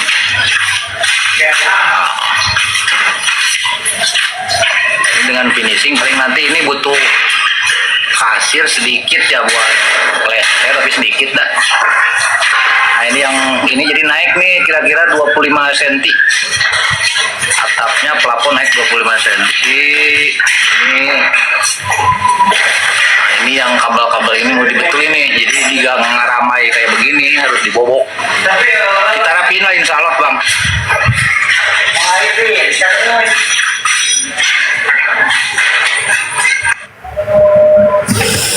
Nah, alhamdulillah ya. Berapa? Kurang lebih 2 minggu ya. Yang di bawahnya diputar 2 video kan. Tadi udah Bang Handi tuh yang Nah ini. Itu yang dirancang Bang Handi ya. Ini pada ngalamun we, besok makan apa cina bingung cina.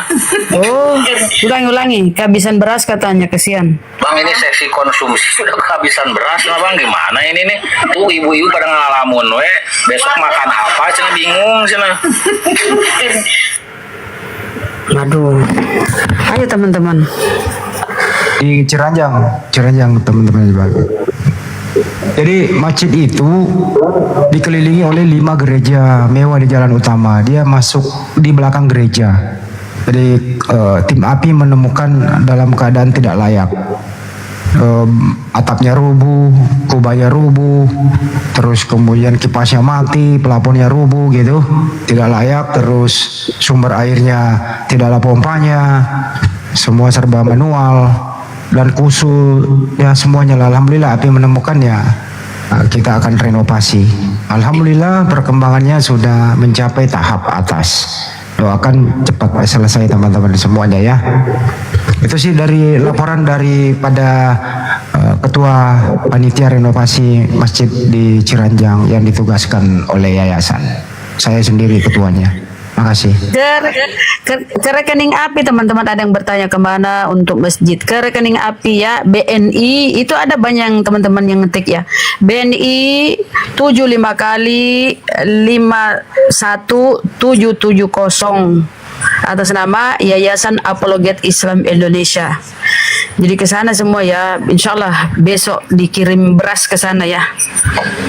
Mudah-mudahan semua dana yang masuk itu diaudit dan akan diumumkan, dan laporan penggunaannya juga semua teraudit dengan baik. Insya Allah jadi semua nota pengeluaran RAB-nya apa semuanya akan dilaporkan setelah selesai. Jadi netizen berhak atau donatur berhak mengetahui sampai di mana perkembangannya. Insya Allah akan kami update. Itu kira-kira, dan tidak disalahgunakan seperti yang di situ itu ya, gitu kira-kira. Kita amanah kok insya Allah. Lanjut. Aneh-aneh pertanyaan di bawah. Bang Handi sudah punya istri kah? Waduh. Sudah punya anak, sudah punya istri. Rekening bisa disematkan dong. Nggak bisa kalau ada tamu di sini, nggak bisa menyematkan rekening teman-teman ya kalau ada tamu, kecuali Bang Zuma itu lagi sendirian monolog baru bisa disematkan. Itu banyak yang ketik loh teman-teman, banyak ketik itu 75 kali 51770 BNI ya. Kalaupun dari BSI itu mudah kok transfer ke situ, paling adminnya berapa, 2.000-an, 2,5 teman-teman ya. Seikhlasnya teman-teman ya.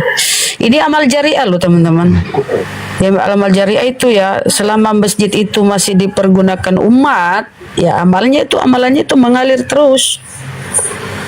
Itu terus menerus. Bener Bunda, ini ada solusi dari netizen. Karena kan Bang Handi sebagai ketua panitia kan, jadi katanya Bang Handi suruh sematkan di bio di bawah profilnya Bang Handi. Tapi Bang Handi nggak bisa ini, agak gaptek. Gue gaptek kalau masalah ginian. Kerja nyata untuk masalah teknologi apa itu urusan sekretaris. Jadi teman-teman gini ya, sekian puluh juta itu anggaran ya, sudah dibelikan bahan-bahannya ya, materialnya ya teman-teman. Karena Bang Handi yang bertanggung jawab dengan RAB-nya, materialnya itu sudah dibelanjakan. Nah, kekurangan ini apa, beras tadi kan beliau mengeluh kekurangannya. Semoga teman-teman ingin berpartisipasi yang meringankan saudara-saudara kita. Karena di sana itu ya secara gotong royong mereka kerja loh. Jadi udah dibelanjakan ya. Dana dari teman-teman itu sudah kita belanjakan berupa material. Jadi tapi kekurangan itu tadi. Semoga ini ya ada teman-teman kita nggak masalah 10.000 20.000 itu banyak loh teman-teman, banyak ya saudara kita kalau kan saya menghitung ya, saya lihat oh alhamdulillah 20.000 kali sekian kan banyak itu teman-teman kalau kita bersatu nih umat Islam itu teman-teman ya. Jadi jangan sungkan karena ini biar terselesaikan dulu masjid ini, baru api programnya ke yang lain lagi. Tapi kata tadi pengurus masjid itu ya 2 minggu insya Allah udah kelar.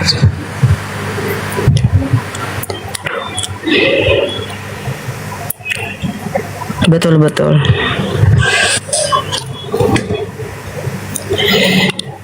Jadi kenapa masjid itu ya teman-teman yang jadi yang disorot api atau yang diusahakan api untuk dikerjakan? Karena itu masjid itu terletak di antara gereja-gereja yang mewah loh, dan di sana marak pemurtadan, sana banyak oten. Nah kita ini negara Muslim loh, ya kan, harus mempertunjukkan ini masjidmu ya kenapa begini ya. Itu makanya banyak sih masjid yang ini banyak yang butuh direnovasi, ada beberapa di setiap daerah ya. Tapi ini mengingat daerah itu daerah mayoritas oten, gereja tuh sudah disampaikan tuh, gereja-gereja bagus di sana berdiri mengelilingi masjid. Masa kita yang mayoritas hanya melihat, hanya berpangku tangan gitu teman-teman ya. Mudah-mudahan apa yang kita harapkan bersama akan terlaksana. Amin. Udah lumayan ada yang down nih. Makasih. Syukron Mas Irot yang barusan TF. Ada yang bertanya, Daeng, apakah warga di sana tidak ada yang peduli? Oh ya, saya laporkan juga di daerah itu Islamnya minoritas. Di daerah tertentu di Ciranjang itu Islamnya minoritas. Yang semuanya itu di daerah tertentu itu ya, itu mayoritas Kristen. Tapi mereka saling bersaudara, masih satu rumpun dan hidup berdampingan dengan baik. Itu kira-kira teman-teman. Makanya agak sedikit telat dalam hal urusan pembangunan. Alhamdulillah di sana sudah berdiri juga Islamic Center dalam pembinaan mualaf, dikelola oleh Ustadz Agus. Itu laporannya. Bukan umat Islamnya di sana nggak peduli, tapi mereka memang minim di sana. Terus sumber daripada penghasilan mereka di sana itu ya mayoritas tani. Terus tani, buruh, ngarit, merawat apa sih namanya, domba. Imamnya sendiri alhamdulillah sudah kita berikan reward ya oleh Pak Haji Dede Miswar untuk gaji bulanan imamnya oleh Bang Haji sendiri. Alhamdulillah. Kira-kira begitu teman-teman. Jadi memang kita harus umat Islam dari luar harus masuk ke sana. Kalau menunggu dia bisa mandiri agak mengalami kesulitan. Tentu bisa tapi membutuhkan waktu yang panjang. Jadi untuk itu api menemukannya ya kita masuk di sana. Itulah umat Islam. Semua kita adalah bersaudara. Satu yang sulit kita sulit semua. Tidak boleh ada umat Islam yang mengalami kesulitan dalam hal ibadah. Setuju? Setuju. Ada di bawah gini Bang Handi. Lah itu pemerintah setempat kemana lah? Kita jangan menyerahkan semua kepada pemerintah setempat, kawan-kawan. Siapa tahu di sana itu oten ya. Gimana itu Bang Handi? Gini aja teman-teman, kalau mau berpartisipasi berimpak silahkan. Kalau nggak mau ya kita nggak maksa juga loh. Ini seikhlasnya, ikhlas. Kalaupun memberi tanpa keikhlasan itu percuma, sia-sia kawan-kawan. Jadi niat kita aja untuk membantu, niat itu loh. Jadi pahala kita dapat itu berdasarkan niat hati kita. Ya jangan, kalau nggak mau kita nggak maksa kawan-kawan, saudaraku ya. Ya ada paksa. Jadi nggak usah protes inilah itulah. Silakan kalau ini. Yang kalau kalian berinfak itu bersedekah, Anda yang mendapat amalannya, teman-teman. Gitu aja ya. Udah transfer ya? Ini bukti transfernya ke Bang Handi nomor tak berapa itu? Masya Allah udah ada yang transfer ya. Itu untuk pembeli beras ya teman-teman saudara kita di sana. Udah banyak transfer. Bisa di ini ke nomornya Bang Handi. Kadang bukti transfernya itu Bunda nyasar ke saya Bunda. Iya dikirim Iya. ke Iya kan saya DM ke Bunda ke ke WA Bunda kan. betul. Nah, ini bukti transfer, kirim aja ke sini ya 0895. Ada Bang Handi kayaknya nih minum kopi. 09287992. Nah, kirim ke ini aja. Kirim ke ini ya 0895289792. Kirim ke nomorku aja ya, teman-teman. Itu alhamdulillah sudah saya TF. Syukuran Jumat berkah teman-teman ya. Alhamdulillah, amin. Betul ya, betul kawan-kawan. Kalaupun tidak mau ya diamlah. Jangan mengecilkan hati saudara-saudaramu ya yang mau beramal, berinfak. Jumat berkah. Jadi konfirmasinya kirim ke situ ya teman-teman. Kita bahagiakan mereka yang bergotong royong di sana.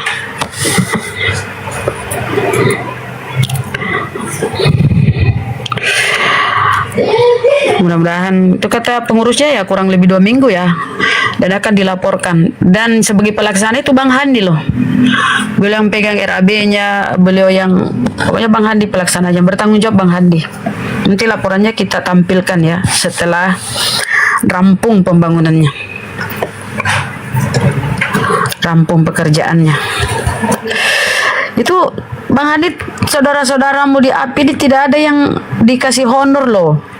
Paling ya transport, uang makan, ya kelaparan tuh kalau atau dia mau jalan kaki. Jadi beliau ini ya bagian lapangan ini kerja ikhlas. Kalau Bang Handi nih kalau di proyek ya dia sebagai pelaksana itu gajinya banyak loh. Saya tahu juga tentang proyek ya. Banyak gajinya ke pelaksana itu. Bang Handi ini ikhlas, tulus. Beliau ini di lapangan ini loh. Oh, saudara-saudaramu ini tanpa ada ya paling ya transfer uang makan ya itu pastikan ditanggung.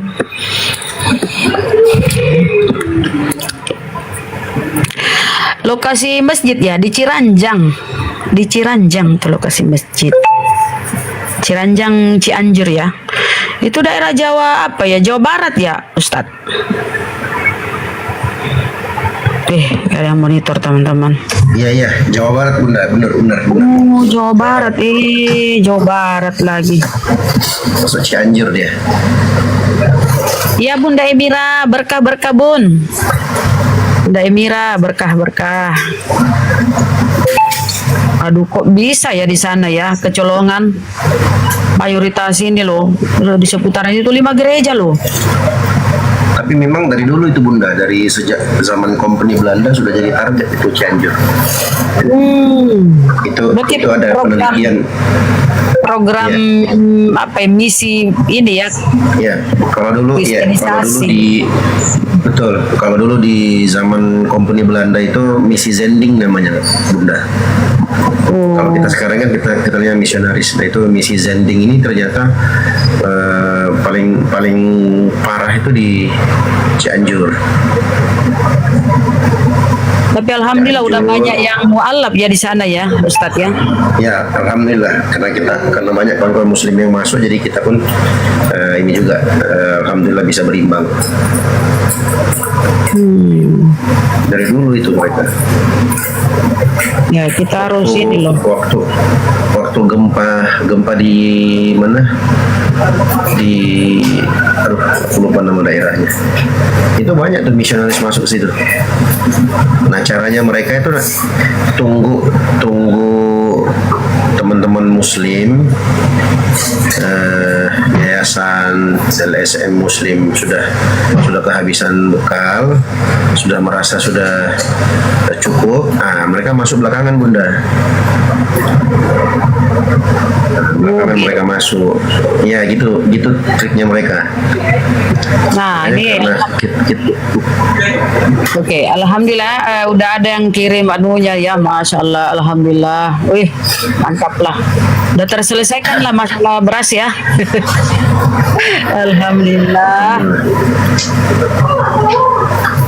ya, luar biasa itu orang-orang yang ini beras. Alhamdulillah teman-teman, kawan-kawan API, masya Allah luar biasa. Kawan-kawan yang ikut berpartisipasi, masya Allah, hal yang sangat pantas untuk kita ghibtoh. Ghibtoh itu hasad atau cemburu, iri yang diperbolehkan dalam Islam. Kita lihat ada orang, teman-teman, dia banyak uangnya itu dia infakkan, dia habiskan di jalan Allah. Nah, kita bilang begini, saya kalau punya uang kayak dia, saya juga mau seperti itu. Nah, itu namanya ghibtoh. Ghibtoh itu hasad atau iri yang diperbolehkan. Ada ghibtoh atau hasad yang nggak diperbolehkan, yang hukumnya haram. Itu ketika kita melihat orang punya harta, kita inginkan hartanya hilang atau hancur atau berpindah ke kita, itu yang nggak boleh. Itu. Ini ada yang masuk nih, masya Allah, 150, 20, sejuta, masya Allah, luar biasa. Bukti TF-nya kirim ke ini, Bunda Rahma boleh, Kanda Handi Selebes boleh. Udah berhenti. Sudah. Siapa nih? Uni ya? Alhamdulillah udah banyak, Ya, udah banyak alhamdulillah. transfer. Udah Uni, alhamdulillah. Oh, privasi nggak bisa. Uni nggak bisa di privasi Uni. Sudah Uni, alhamdulillah udah sembuh pileknya. Terima kasih banyak Uni. Insya Allah jazakumullah khairan. Di follow ya teman-teman. Uni. Keren itu teman-teman. Ya, itu salah satu muslimah kakak kita yang ikut berpartisipasi dalam pembangunan masjid kemarin di Cianjur. Kalian bisa follow beliau kebetulan di Jakarta juga, bisa saling follow ya teman-teman. Bukti TF-nya kirim ke Bang Handi Selebes atau Bunda Rahma. Itu. Masya Allah, aduh, banyak kali ya teman-teman yang transfer. Waduh, masya Allah, alhamdulillah. Bunda Emira, thank you. Waduh, masya Allah. Siap Uni, terima kasih Uni. Jazakillah khairan, barakallahu fiik. Semoga Allah berkahi hartamu Niku. Wow, siapa nih? Itu kemarin Bunda yang Bunda cek di grup nggak? Oh iya, siap. Nah, itu dia, itu beliau dibawa tuh. Barakallah, jazakallah khairan Qadsuhan. Amin. Uni Desi Laura nama beliau. Ini Nur Sofia 1 juta, masya Allah.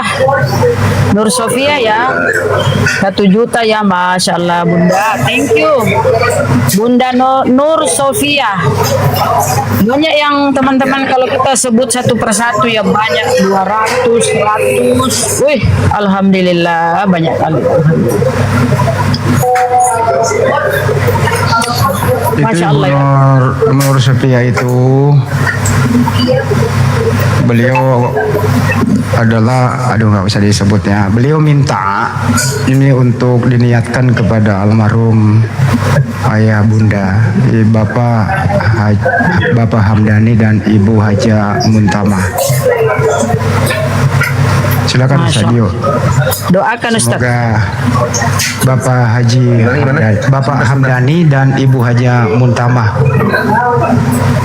almarhum Muntamah. Ya, Ibu Haja Muntamah dan Bapak Hamdani.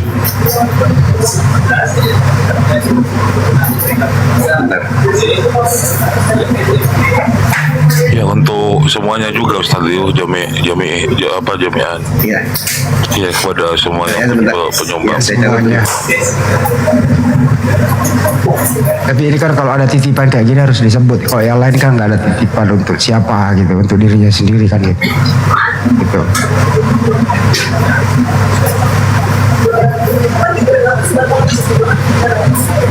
Alhamdulillah, Jumat berkah ya, berkah.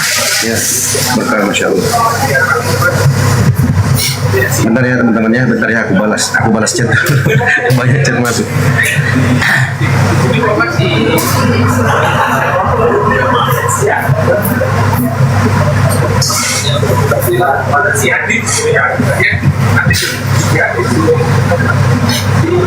Ibu Nur ini di udah nggak usah dikasih tahu tempat kerjanya, nanti nggak enak. Di Kuningan kerjanya. Beliau salah satu pejabat teras negara itu. Kalau Anda mau ke luar negeri harus diseleksi sama beliau dulu, layak lu ke luar negeri apa enggak. Paham kan maksud gua? Betul, paham. Wah, orang hebat Ya. betul. Teman-teman yang berinfak sebenarnya nggak dilihat dari nilainya, tapi dilihat dari sisi semampu dan seikhlas kita. Teman-teman yang mau transfer 10.000 pun nggak masalah, 5.000 rupiah pun nggak masalah, 1.000 nggak bisa ya, kan minimal 2.500 kan untuk biaya transfer ya, 5.000 rupiah pun nggak masalah. Yang intinya berapapun yang kalian infakkan, ini sudah kita kalkulasikan kemarin ya. Kalau seandainya teman-teman itu infakkan 10.000 itu dikali 700 sesuai dalam dalil dalam surah Al-Baqarah, lipat kali gandanya segitu. Berarti kalau 10.000 itu totalnya kurang lebih teman-teman berinfak senilai 7 juta rupiah. Kalau 100.000 itu senilai 70 juta. Kalau 1 juta itu senilai 700 juta. Kalau 10 juta itu senilai 7 miliar dan seterusnya. Dikali lipat menjadi 700. Gitu ya teman-teman ya. Jadi sebenarnya ini kesempatan yang sangat berharga. Kita nggak tahu sampai kapan umur kita ya kan. Program-program seperti ini pun kita nggak tahu sampai kapan. Terus target dari program itu pun kita nggak tahu kapan datangnya, kapan dibutuhkan. Nah, mumpung ini ada, ya segera.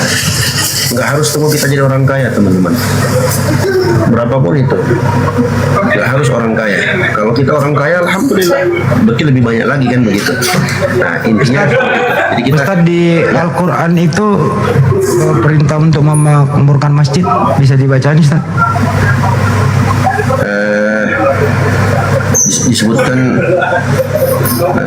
ya'muru masajidallah. Sebentar, itu dalam Al-Quran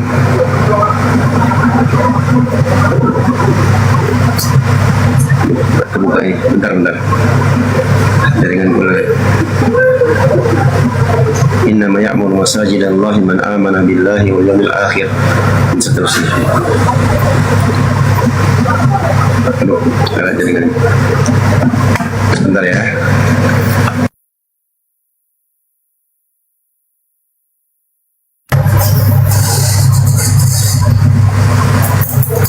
Jadi sambil mencari Ustadz, aku ingin mengucapkan banyak terima kasih kepada saudaraku yang Oktober 18. ya.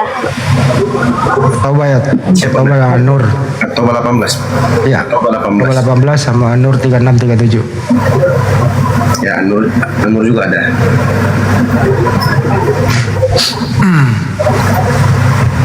Jadi ada perintah teman-teman itu. Jadi kalau Anda mampu terus diperintahkan, mampu tapi berdiam diri, ya nanti juga ditanyain toh. Itu kira-kira. Ya. Jadi teman-teman yang berinfak berapapun itu, batu bata yang jadi, semen, segala macam fasilitas yang ada di dalamnya, selama ada orang yang ini kan masjidnya kan kita renov ya teman-teman ya, jadi lebih nyaman, enak. Semakin ramai orang ke situ, semakin banyak yang sholat, semakin lama dipakai masjid itu, maka semakin banyak pula pahala yang terus mengalir ke kita sebagai orang-orang yang berinfak. Walaupun kita sudah mati, nanti kalau kita sudah mati, amal jariah itu jalan terus.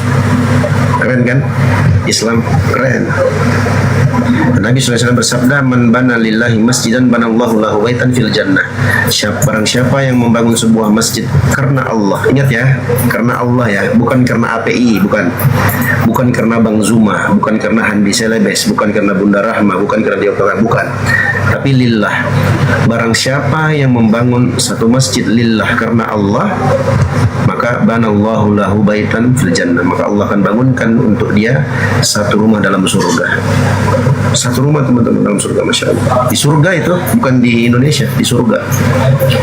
Jadi luar biasa sekali. Kita di sini teman-teman APII ya, dalam hal ini ketua pembina kita Bang Zuma, Kandahan di Selebes, Bunda Rahma, Bang Arif, saya dan teman-teman yang lainnya, itu hanya sebagai perantara ya, teman-temannya perantara. Teman-teman bisa dengan mudah ya, nggak usah cari repot sana cari masjid, nggak usah, langsung ke API aja. Eksekusinya dari API, dan itu kita insya Allah berpegang teguh dengan amanah yang diberikan kepada kami, dan itu akan kita realisasikan sesuai dengan amanah yang kalian berikan kepada kita, alhamdulillah, dan Allah menjadi saksinya. Begitu ya teman-teman. Jadi kita ada di sini teman-teman yang sudah berinfak, ada yang bantu beras, ada yang bantu untuk masjid, ada juga bantu untuk rencana pesantren apologet kita nanti di mana, di Goa, di Makassar, Sulawesi, insya Allah. Ya. Insya Allah dimudahkan semuanya, insya Allah.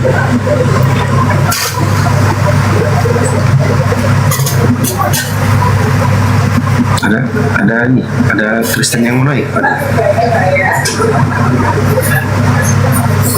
ya, teman-teman Kristen jangan marah lah. Kurang ajar ya, oten-oten di bawah itu dia. Perpuluhan. Iya kan? Jangan lupa perpuluhan. Di sini bukan ngemis online kah ini? Bukanlah. Ini pas lebih khairat di sini. Aduh. Aku bedakan, aku rincikan ya teman-teman ya. Bedanya ngemis dengan ta'awun. Aku jelaskan ya, biar teman-teman Muslim teredukasi dan semakin kuat insya Allah, dan teman-teman Kristen semakin panas dan semakin marah ya. Kalau ngemis itu kita minta untuk kepentingan kita. Saya umpamanya, ayo dong ini untuk saya begini, itu ngemis. Tapi di sini kita nggak ngemis, kita ngajak ta'awun, tolong menolong di atas kebaikan dan ketakwaan, bukan pakai rekening pribadi, bukan rekening pribadi Bang Zuma, bukan rekening pribadi Handi Selebes, bukan rekening pribadi Arif RH atau Bunda Rahma atau Dio Pratama, bukan, tapi rekening pribadi yayasan. Rekening yayasan itu melalui beberapa tahap, dan itu harus disepakati secara transparan. Kita punya grup, dan itu nanti akan kita implementasikan, kita realisasikan sesuai dengan yang diamanahkan gitu teman-teman. Berapa masuknya, berapa kita keluar, itu semua kita rincikan. Itu namanya ta'awun teman-teman ya. Jadi kami di sini memudahkan. Yang mau aja, yang nggak mau ya nggak apa-apa.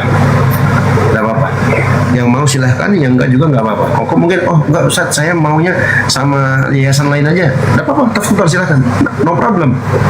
Tapi di sini kalian mendengarkan hadisnya, ayatnya, supaya kalian termotivasi mau bergabung bersama kita, gitu ya. Kalau nggak sama kita juga nggak apa-apa, sama teman-teman Muslim yang lain, LSM Muslim atau yayasan-yayasan Muslim yang lain, nggak apa-apa, silahkan, gitu ya. Itu bedanya. Dan ta'awun alal birri wa taqwa ini itu disebutkan dalam Al-Quran. Allah Subhanahu wa Ta'ala berfirman, wa ta'awanu alal birri wa taqwa wa la ta'awanu alal itsmi wal 'udwan. Surah Al-Maidah ayat yang kedua. Tolong menolonglah kalian di atas kebaikan dan ketakwaan, dan jangan kamu tolong menolong di atas dosa dan permusuhan. Gitu ya teman-teman. Ketakwaan itu segala sesuatu yang mendekatkan kita kepada Allah. Sekarang gue tanya kalian, bangun masjid itu ketakwaan nggak? Iya, bangun masjid itu ketakwaan teman-teman. Ketakwaan. Kalau aku open donasi, aku pengen beli mobil Lamborghini untuk kepentinganku pribadi, itu ngemis. Tuh ya. Tapi kalau kita arahkan untuk bangun masjid, apalagi amal jariah untuk kebaikan kalian juga, Ini yang nggak dipahami oleh Kristen. Nah, jadi untuk teman-teman Kristen di bawah yang typing dengan konotasi buruk, typing hujatan atau yang semisal dengannya, kami no problem. Kami hanya bisa bilang kepada kalian, mutu bi ghairikum, matilah kalian dengan kemarahan kalian. Dadah. Keren kan Islam kan? Keren. Teman-teman Muslim tetap enggak ini, alhamdulillah, karena memang ini murni ajakan ta'awun, bukan untuk rekening pribadi, enggak, tapi murni ajakan ketakwaan, kebaikan dan ketakwaan, gitu ya. Yang mau aja, yang enggak mau yang enggak apa-apa, enggak dipaksa. Tapi yang aku heran nih gini teman-teman, kita yang ngajak teman-teman Muslim yang suka rela mengharapkan pahala di sisi Allah, uangnya dari teman-teman Muslim, wadahnya teman-teman Muslim, ya, hasil yang dikumpulkan untuk masjid teman-teman Muslim yang panas, hoten, aduh gimana itu? Kok Kristen yang panas? Aneh ya. Jadi gini loh, ada kan salah satu saudara kita kata-katanya gini ya, semoga tidak salah sasaran ya Rob, insyaallah ya teman-teman. Amin. Kami di yayasan ini, yayasan API ini amanah. Jadi kalau saudara-saudaraku berinfak, bersedekah ya, apa tujuannya itu kita amanah sesuai dengan apa yang ingin, misalnya ini sekian untuk masjid, kita salurkan ke masjid, begitu teman-teman. Sekali lagi kita itu nggak berani lah makan uang umat, zalik ya. Tanya itu ketua Pak Ketua itu, kita itu ya, gini ya teman-teman ya, di grup kita itu, di yayasan kita itu kalau ada program dibicarakan bersama, keputusannya bagaimana, disetujui atau gimana, udah dirinci, pokoknya sesuai dengan apa yang misalnya saudaraku ini 500 untuk masjid, masuk semua ke sana teman-teman, masuk, nggak berani kita melari-larikan kemana-mana kawan, nggak berani. Betul. Ini amanah. Dan aku saksi, ya betul, aku saksi. Ini Bunda Rahmani teman-teman, ini Bunda gue ini, beliau ini yang paling cerewet dan ketat. Kalau ini nggak boleh begini, nggak boleh, ketat paling ketat dia. Alhamdulillah. Jadi teman-teman jangan khawatir. Ya, ini untuk apa? Ini supaya nggak bingung kita nanti ininya, catatannya supaya nggak ini. Ini beliau ini. Nah, Bang Handi Selebes ini yang sering kirim ini, ada screenshot ini. Ustadz Arif RH ini yang sering kampanyekan di Komalnya. Nah, jadi kita saling berkolaborasi di atas kebaikan dan ketakwaan. Alhamdulillah. Teman-teman Kristen iri kan? Iri lah. Di Bibel nggak ada ajakan ta'awun, tuh nggak ada. Di Bibel nggak ada itu infak sekian lipat kali ganda sekian, nggak ada di Bibel. Hanya di Islam ada. Keren nggak Islam? Keren bos. Bangga kita kan jadi umat Islam, alhamdulillah. Kalian panas kalian kan? Panas. Nah mati aja kalian. Nggak, kadang aku bingung ya, kadang-kadang teman Kristen ini, kita yang berinfak, mereka yang panas. Parah ya kan? Parah ya. Teman-teman Muslim yang dengar narasi kita di atas, senang ya kan. Tapi teman-teman Kristen di bawah panas mereka di bawah. Dimaki-makinya kita kan, si Dio ini. Allah. Oke, aku izin dulu kandaku, Bunda. Alhamdulillah. Matikan. Iya, ini mau sholat asar dulu bentar. Iya, alhamdulillah tugas selesai, administrasi, terus menyalurkan konsumsi ke sana. Mohon maaf yang ada di YouTube Adi Selebes channel, mohon maaf saya nggak terlalu perhatikan ya. Sibuk banget nih, tangan ini cuma 2. Alhamdulillah udah kelar semua. Untuk itu kami dari Apologet Islam Indonesia mengucapkan terima kasih kepada antum-antum semua. Insya Allah mendapatkan amal jariah. baik kepada antum maupun kepada almarhum yang dititipkan. Doa kami semoga yang telah orang tuanya mendahului kita semua, semoga beliau di sana dilampangkan segala urusannya, insya Allah mendapat amal jariah. Itu doa kami dari Apologet Islam Indonesia. Amin. Semoga dilapangkan kuburnya, semoga dia ditempatkan di taman-taman surganya Allah. Amin amin rabbal alamin. Ya teman, jadi nanti setelah program ini selesai ya, pembangunan selesai, kita akan men-share ya atau menampilkan rincian anggaran dan atau dengan lain LP-nya, laporan pertanggungjawabannya ya. Gitu ya Deng ya. Oke, Gurunda mungkin udah mau ini, aku mute ya, aku mau ini dulu. Jadi setelah nanti program renovasi masjid di Ranjang Cianjur ini, kita fokus nanti ke pembangunan pesantren di kantor pusat API di Bolangi, Sulawesi Selatan, yang dikelola langsung oleh pembina kami Zulkifli Abbas atau Bang Juma. Insya Allah kami fokus ke sana. Itu intinya teman-teman. Semangat sambut pertama kali berdiri sekolah atau pesantren Apologet. Itu ya, itu yang pertama kali di Indonesia. Dukung terus, kita fokus ke sana nanti. Insya Allah peletakan batu pertama disertai dengan nanti milad api yang ketiga di Bolangi, Makassar. Mantap. Karena begini loh Bang Handi, sudah muncul Gurunda. Gini loh, di mereka itu sejak tahun 1960-an ke atas ya sudah ada pembelajaran Islamologi. Jadi di setiap kampus STT itu ya mereka belajar Islamologi. Jadi kita agak apa-apa juga belajar berapologet ya, mempelajari bagaimana itu ini ya kan Gurunda, kita bangun kampus itu ya. Apa salahnya? Tuh, lanjut Gurunda. Ya sebenarnya kita telat sampai 10-20 langkah dari mereka, karena mereka sudah mendirikan STT yang mengajar mahasiswa untuk strategi melemahkan akidah. Dengan materi-materi Islamologi itu mereka tidak mengkaji Islam sesuai dengan kaidah ilmu. Disiplin ilmu Islam mereka nggak pakai. Mereka hanya memberikan gambaran-gambaran bahwa Allah itu yang ini tongkat, yang ini adalah ekor, yang ini perutnya, dan ini kepalanya, yang di atas ini mahkota. Ini bentuknya kalau di zoom menjadi ular naga.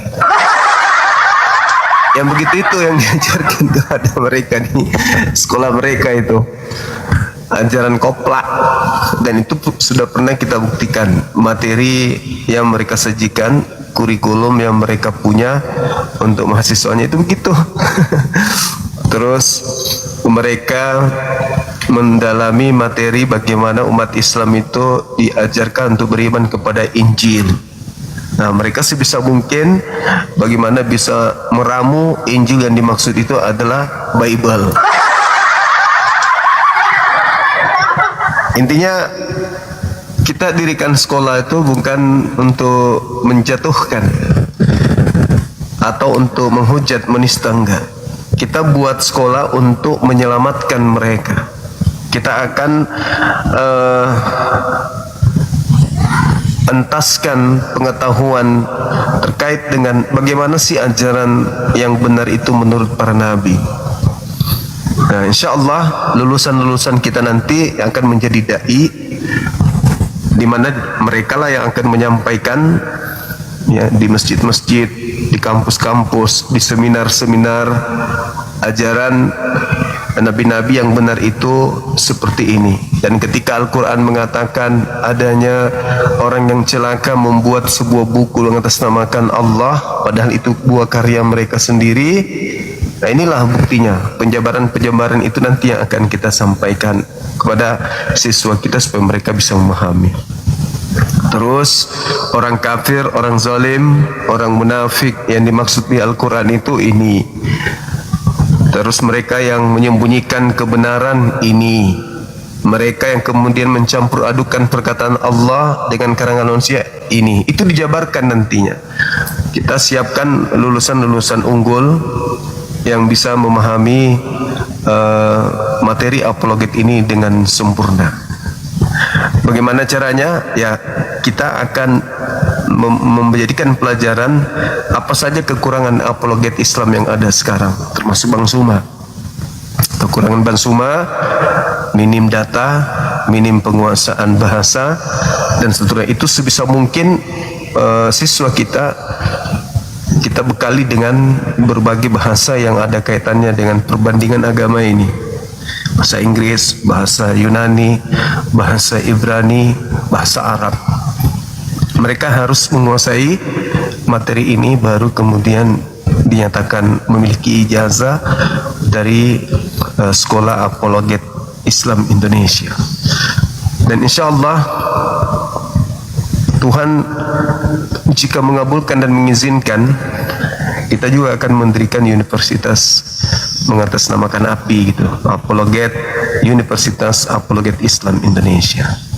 Insya Allah itu cita-cita kita, dan dari awal kita bentuk sekolah ini, SMP SMA ini, insya Allah menjadi landasan awal kita mendirikan perguruan tinggi. Seperti itu.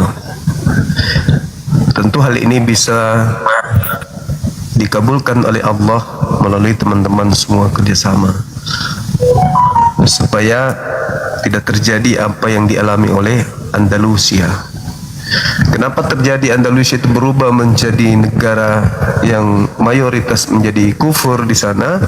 Karena tak ada pondasi yang kuat di negara tersebut untuk membentengi umat, membentengi masyarakat Islam dari ronrongan ajaran orang-orang kafir yang menginginkan Islam hilang dari bumi mereka. Dan kita upayakan itu tidak terjadi di negara yang susah payah dibangun oleh para pahlawan dengan kalimat tauhid, ya, dengan kalimat takbir. Itu bisa dengan mudah mereka kuasai, karena sudah muncul slogan-slogan yang kita dengar, ini adalah tanah Israel.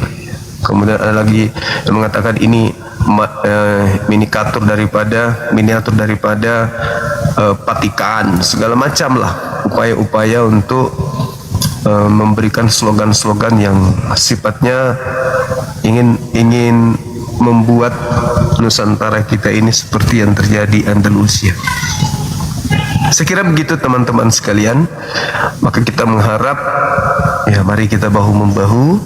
Mudah-mudahan dengan adanya API di Indonesia ini betul-betul kita bisa maksimal membuat sekolah apologet Islam Indonesia, membangun kemudian regenerasi kita para apologet, karena tidak mungkin selamanya kita akan tampil di depan sebagai garda untuk menghalangi gerakan pemurtadan, pendangkalan akidah.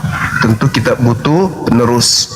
Untuk itu kita ingin memberikan ijazah, kita ingin memberikan pengesahan, kita ingin memberikan legitimasi. Tongkat estafet itu benar-benar harus berjalan, karena dunia akan terus berputar dan musuh kebenaran itu tetap ada, mengintai setiap saat. Pada saat kita lengah, maka mereka akan berjaya. Begitu teman-teman. Kita tidak bisa hanya mengandalkan Bang Suma, mengandalkan Dinda Dio, Bang Ari, Bang Handi, Bunda Ram, tidak bisa. Kita harus membangun ya apologet handal ratusan, kalau perlu ribuan, untuk menjaga generasi kita jangan sampai mereka meninggalkan Al-Quran, meninggalkan Islam.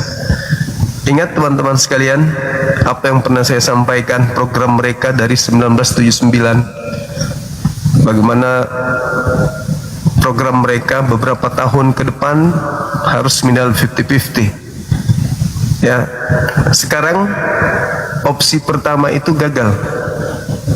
Kenapa opsi pertama itu gagal? Karena ternyata umat Islam angka kelahirannya lebih tinggi, sehingga umat Islam di Indonesia jauh yang meningkat pesat daripada mereka. Sudah mereka datangkan dari negara lain masuk ke Nusantara ini, ganti KTP semua menjadi seagama dengan mereka, tetap aja tidak bisa melampaui Islam. Untuk 50-50 itu masih hayalan saja. Tapi jangan lupa Islam ini, meskipun mereka jumlahnya kecil, tahu nggak kalau mereka sudah menduduki pos-pos yang sangat-sangat signifikan penentu kebijakan di negara kita. Nah, itu yang harus dipahami. Tinggal mendongkrak sedikit jumlah mereka, maka mereka akan vokal.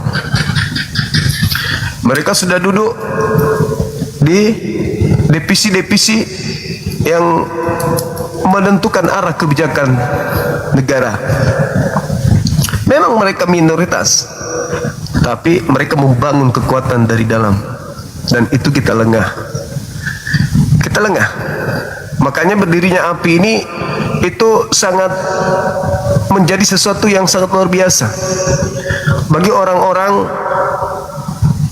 yang ada di pemerintahan atau di lembaga-lembaga swasta yang mengerti tentang hal tersebut. Mereka sangat berterima kasih, alhamdulillah ada Apologet Islam Indonesia berdiri, sehingga kerisauan mereka, kegelisahan mereka yang terkungkung oleh gerakan-gerakan yang tanpa suara, tapi mereka tahu, mereka nonton, mereka menyimak, mereka merasakan, tapi mereka tak punya daya untuk bicara. Dengan adanya API, mereka sangat bersyukur ada sudah yang menyuarakan. Untuk itu, sekali lagi saya katakan, jangan bangga karena kita mayoritas. Jangan. Karena penyakit dalam tubuh itu tidak nampak dari luar. Penyakit yang menggerogoti tubuh manusia, jasad manusia itu tersembunyi dari dalam. Dan ketika mereka semakin kuat cengkramannya, maka satu persatu bagian dari tubuh kita ini akan mati. Itu strategi yang mereka pakai. Jadi seibarat satu tubuh, mereka hanya menjangkiti bagian-bagian tertentu, organ-organ tertentu yang memiliki peran sangat vital. Nah, itu dia. Jadi mereka nyaris menguasai. Kalau mereka sudah menguasai itu semua dari segi pendidikan, ekonomi, politik, kesehatan, kemudian militer, ya tidak butuh mayoritas. Mereka tidak butuh kuantitas, tapi yang mereka butuhkan adalah kualitas.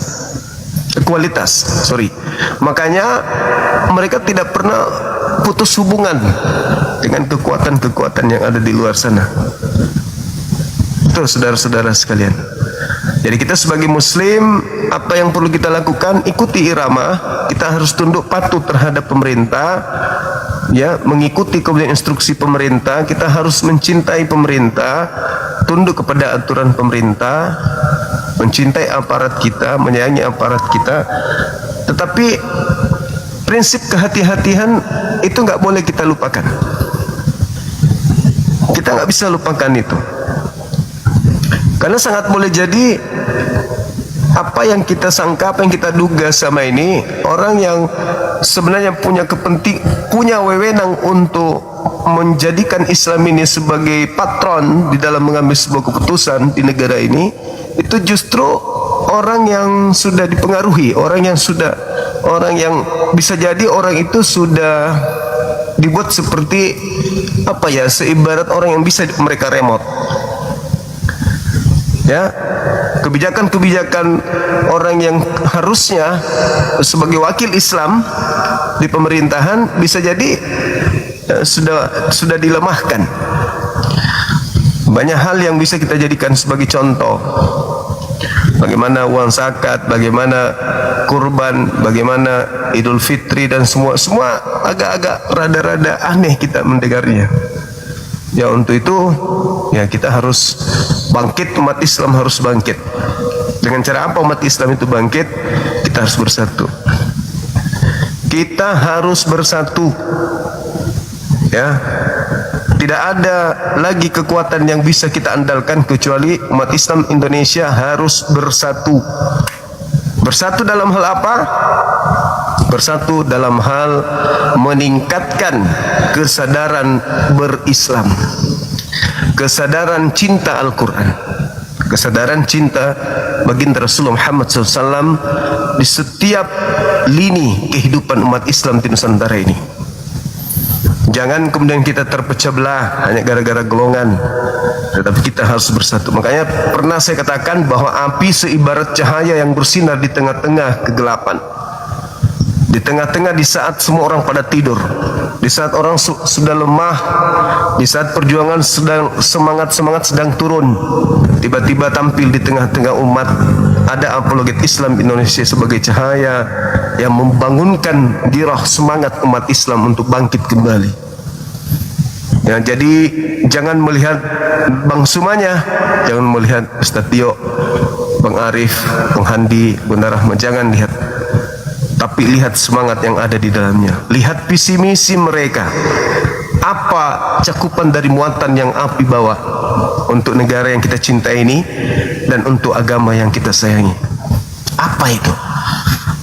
Pantaskah kemudian kita sebagai umat Islam membiarkan api berjalan sendiri?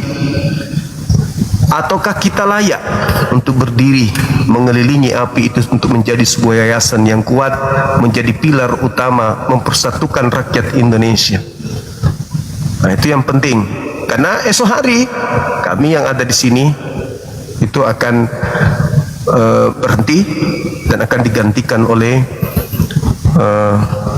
generasi-generasi yang jauh lebih handal dari kami yang ada sekarang. Untuk itu kesadaran berislam harus kita bangun di Nusantara. Kesadaran pembelaan terhadap akidah umat Islam kita harus bangun. Dan upaya-upaya ini kita mulai dari yayasan kita, Apologet Islam Indonesia. Kenapa? Karena kami kerja nyata. Nampak kami berhadapan langsung dengan musuh, tidak main-main. Ibarat perang di medan tempur, kami sudah berdiri paling depan. Berdiri paling depan. Dan itu jadi tontonan setiap saat. Apakah kami ini hanya akan menjadi tontonan terus?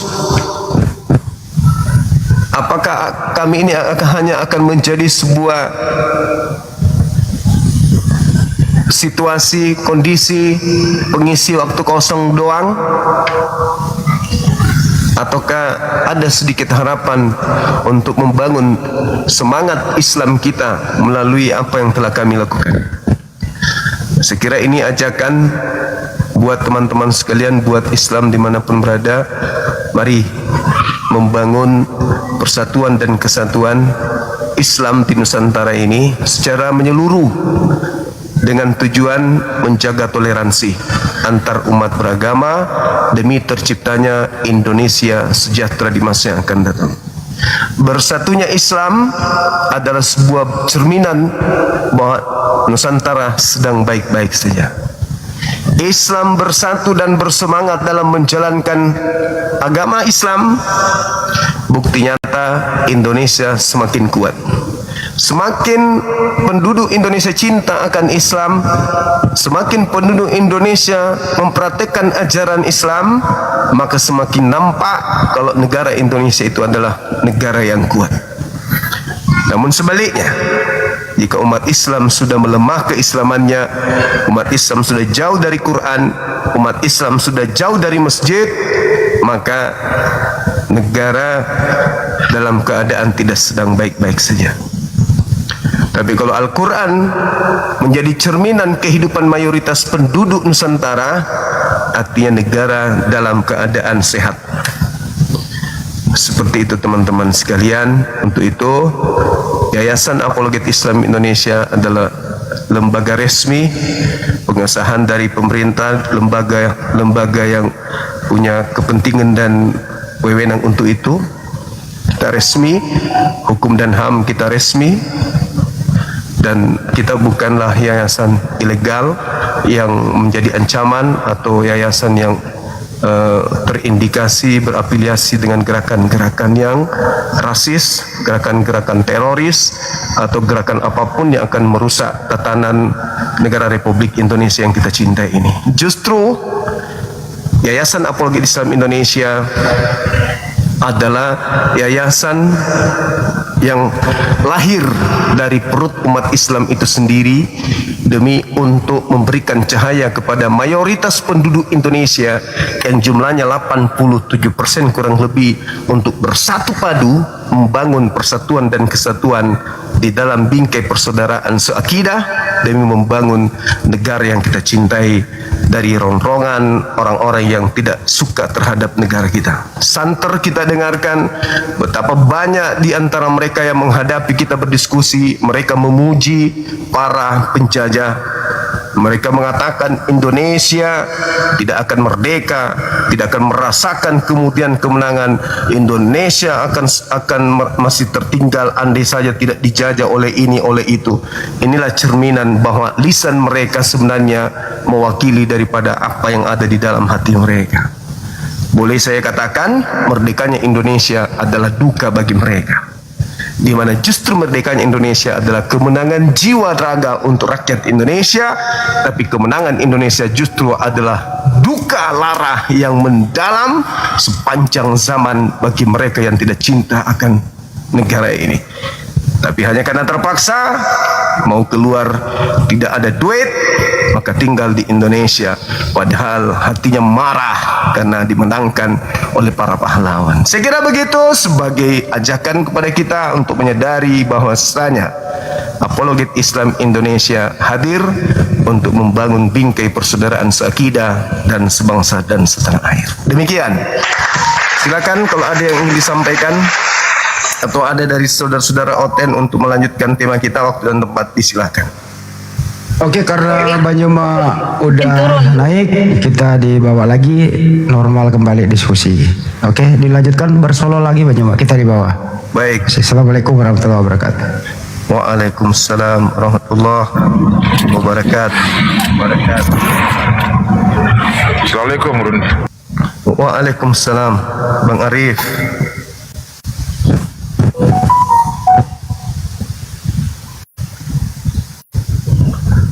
Oke teman-teman, silakan ajukan permintaan.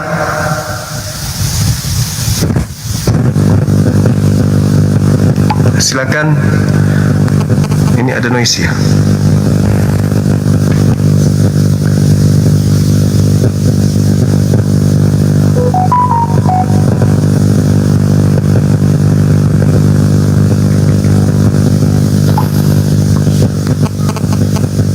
Kita pilih teman-teman, ini banyak saudara-saudara kita muslim yang minta naik. Saya harap dengan hormat dibatalkan permintaannya, biar saudara non muslim aja yang kita naikkan dulu ya. Bismillah.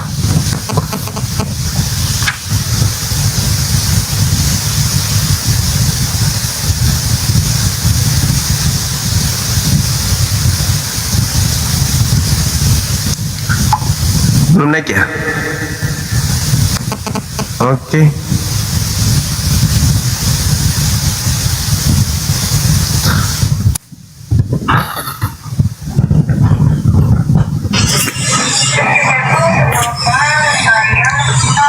Halo. Assalamualaikum Bang. Waalaikumsalam warahmatullahi wabarakatuh. Iya. Saya muslim Bang, cuman saya dari tadi ngeliat typingan itu ada yang istilahnya menanyakan apa kan yang ada transfer ya untuk API, menanyakan apa notanya itu dikirim kemana. Sedangkan saya itu juga termasuk istilahnya saya juga mengirimkan ada sebagai kecil gitu ya. Nah itu apa perlu notanya dikirimkan atau tidak Bang? Kelihatannya perlu, karena itu akan menjadi laporan pertanggungjawaban untuk yayasan. Di yayasan banyak yang bertanya Bang, itu kirimkannya kemana Bang? Ke Bang Handi. Ada yang bisa, iya ada yang bisa ngetik nomor beliau di bawah. Oke Bang, terima kasih Bang. Siap. Ya, Assalamualaikum. Waalaikumsalam warahmatullahi wabarakatuh.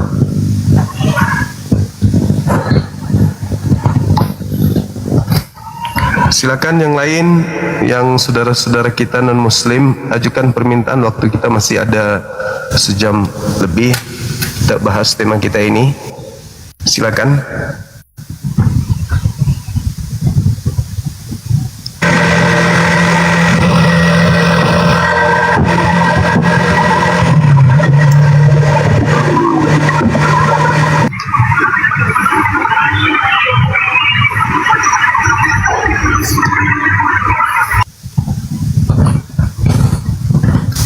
Yang non muslim, yang muslim tahan diri dulu ya teman-teman ya.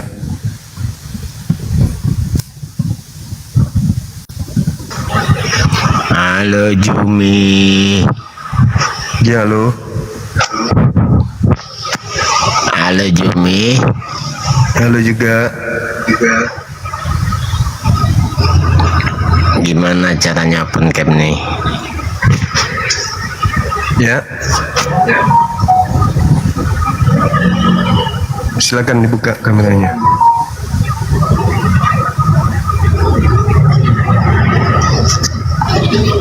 Silakan. Tema kita terkait dengan iblis ini bisa nyamar. Masolang gede.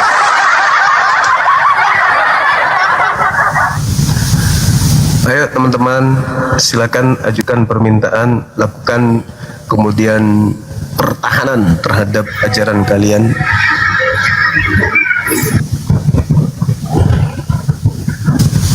Silakan.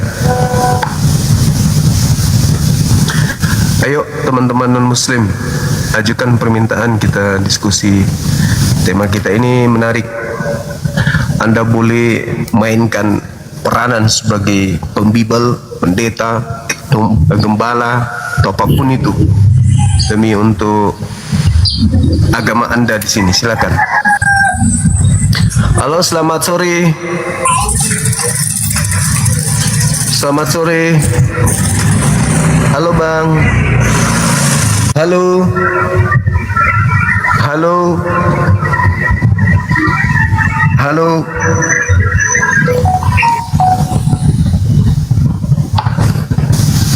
Kenapa ya naik habis itu turun? Apa salah ini? Salah tekan. Halo, selamat sore. Halo, selamat sore. Iya, dari Katolik Protestan Abang. Nah, itu kan. Mengganggu aja kalian, mengganggu, sungguh terlalu. Kalau kalian muslim jangan gitulah. Ya toh? Jangan begitu kawan. Kita cari dulu mereka-mereka yang katanya hebat. Oke. Apakah ada di sini? Atau dia ngumpat?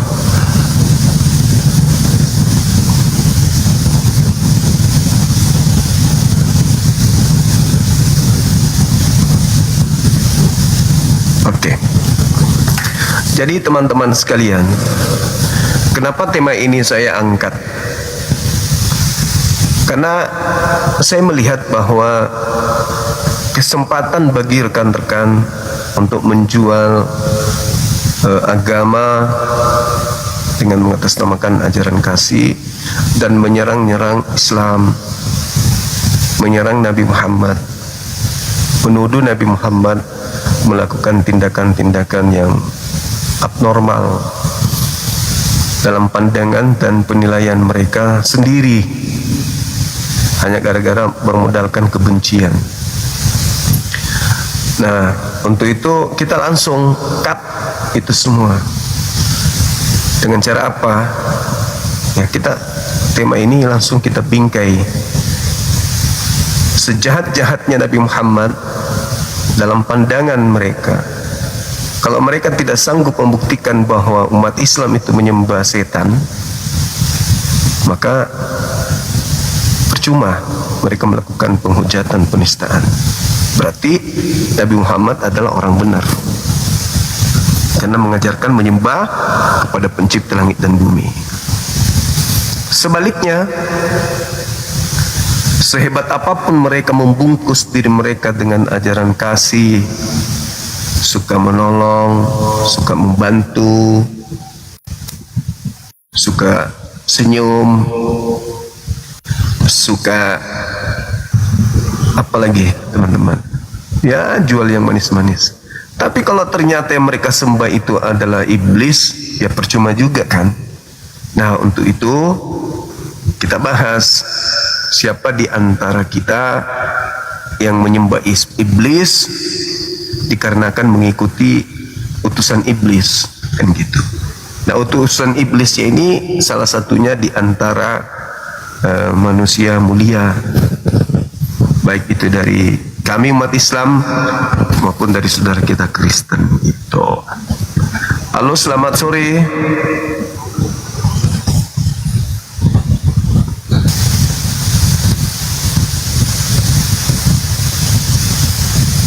Silakan teman-teman, ini sudah 3 kali naik, minta lagi. Ajukan permintaan saudara-saudara non-muslim. Jangan segan, jangan takut. Kita tanya jawab. Anda boleh tanya tentang Nabi kami, tentang Nabi Muhammad. Begitu juga kami bertanya terkait dengan Kristus yang kalian sembah.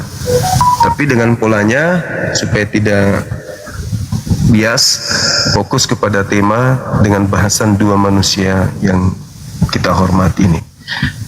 Silakan. Semangat sore. Ya, sore. Katolik Protestan, Abang? Saya Protestan. Protestan. Belum bisa buka kamera ya? Tidak bisa, Bang. Iya. Pengikutnya masih beberapa orang saja.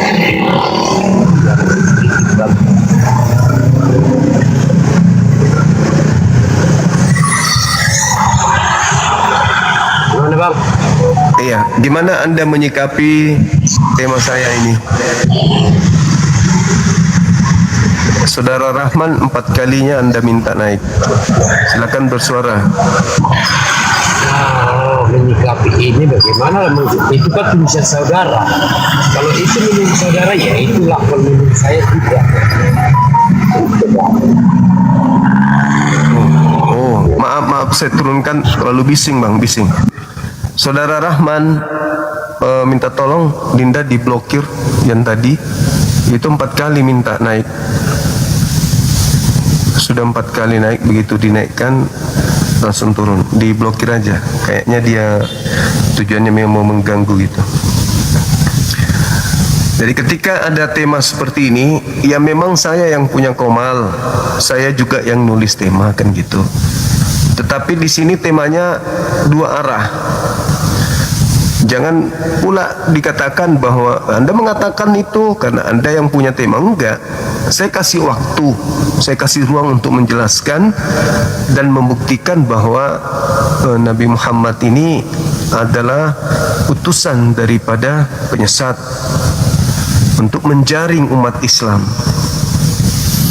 menjadi penghuni neraka. Tinggal dibuktikan tuh, seperti saya membuktikan bagaimana pengikut daripada Kristus ini terindikasi, bukan kita menuduh, terindikasi sesuai dengan Bible itu sendiri.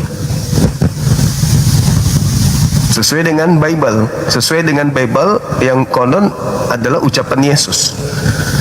Nah, Kristen tidak bisa mengelak di situ.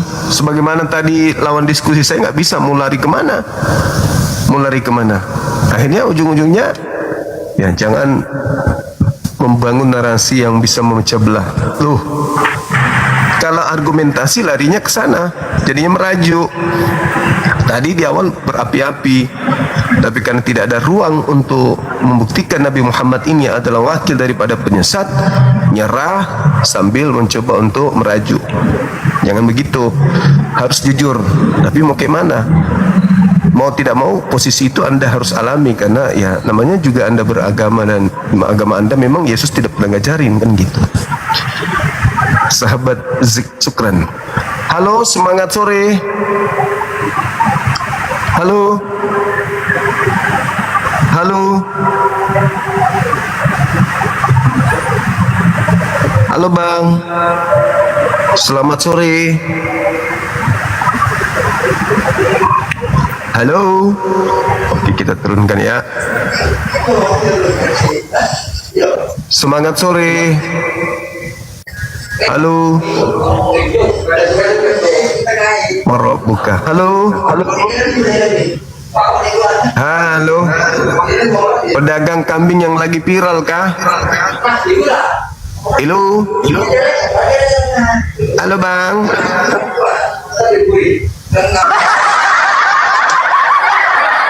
Kita turunkan. Silakan non muslim ajukan permintaan. Kita masih di tema kita ini terkait dengan penyesat atau iblis yang datang berpura-pura menggunakan nama orang-orang suci.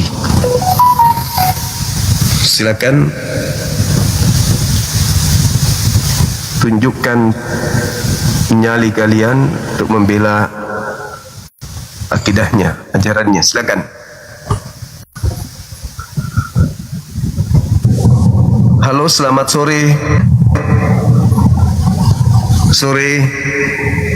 Naik.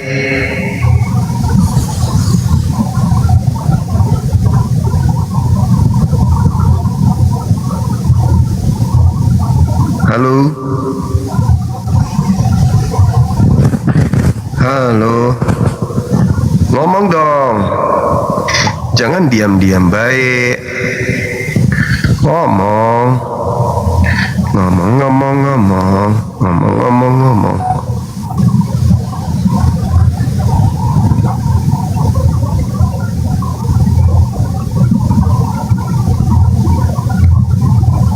Halo? Hei! Hei! Hei, sangkala! Apaan tuh kau?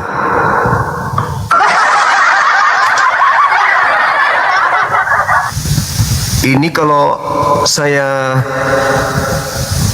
monitor ya, tiba-tiba saja ada Komal Oten yang temanya kayak begini, oh aku sosor naik. Pokoknya aku langsung naik. Kalau aku temukan kayak gini, langsung aku ada di atas.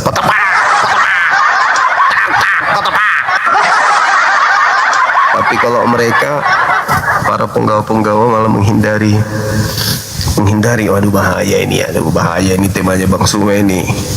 Waduh, bahaya ini temanya Bang Suma. Iya toh?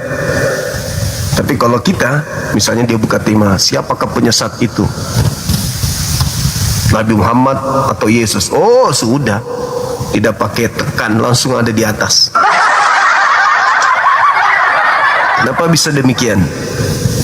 Karena kita menguasai materi, kita kuasai. Yang kedua, keadaan kita kuasai. Yang keempat, fakta yang ada di permukaan kita juga kuasai. Iya toh? Begitu kita lihat ada komal, apapun itu, komal manapun itu, pasti kita naik. Tapi kalau mereka sebisa mungkin menghindari, sehingga yang naik apa? Buka maskermu Suma. Bintang sweet, syukran. Buka maskermu Suma.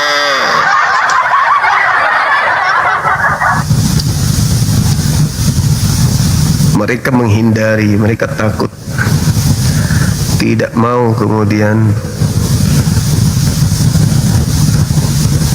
mencoba untuk membuktikan kebenarannya.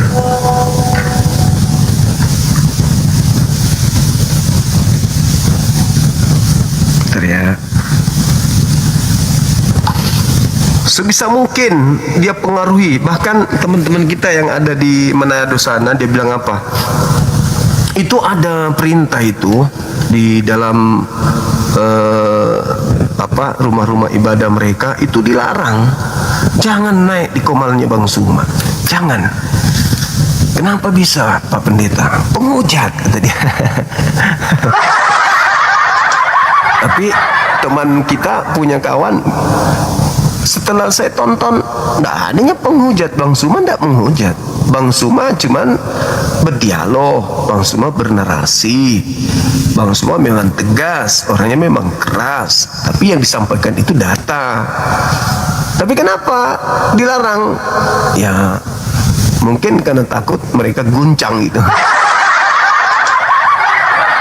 Karena menurut teman-teman sebagian, Bang Suma itu diilhami Roh Kudus katanya. Jangan-jangan Bang Suma itu manusia yang diberkati Bapak, diberkati oleh Bapak, sampai dia bisa kemudian memberikan data-data, dia bisa membaca pikiran, dia bisa membuat lawannya salah langkah, bisa membuat para pendeta yang babak belur. Yaitu orang itu ada Roh Kudus di dalam dirinya, cuman belum dijama-jama sama ayah gitu. Ayah belum menjamahnya, karena ayah tahu Bang Suma laki, jadi ayah tidak mau menjamahnya gitu. Banyak yang mengatakan itu. Ya, tidak seperti Leo Botak. Leo Botak di komalnya, oh pote dia. Setiap orang naik dimarah-marahi, bukan diajak diskusi. Bukan begitu. Kita harus mengerti dulu substansi daripada apa yang kita bahas. Jangan kita masuk begitu. Saya tidak suka cara-cara Anda. Kenapa kau curhat dengan lawan diskusi? Allahu Akbar. Ya, padahal mereka sadar gitu loh, apa yang dinarasikan oleh Bang Suma itu sesuai, selaras dengan Bible dan masuk di otaknya.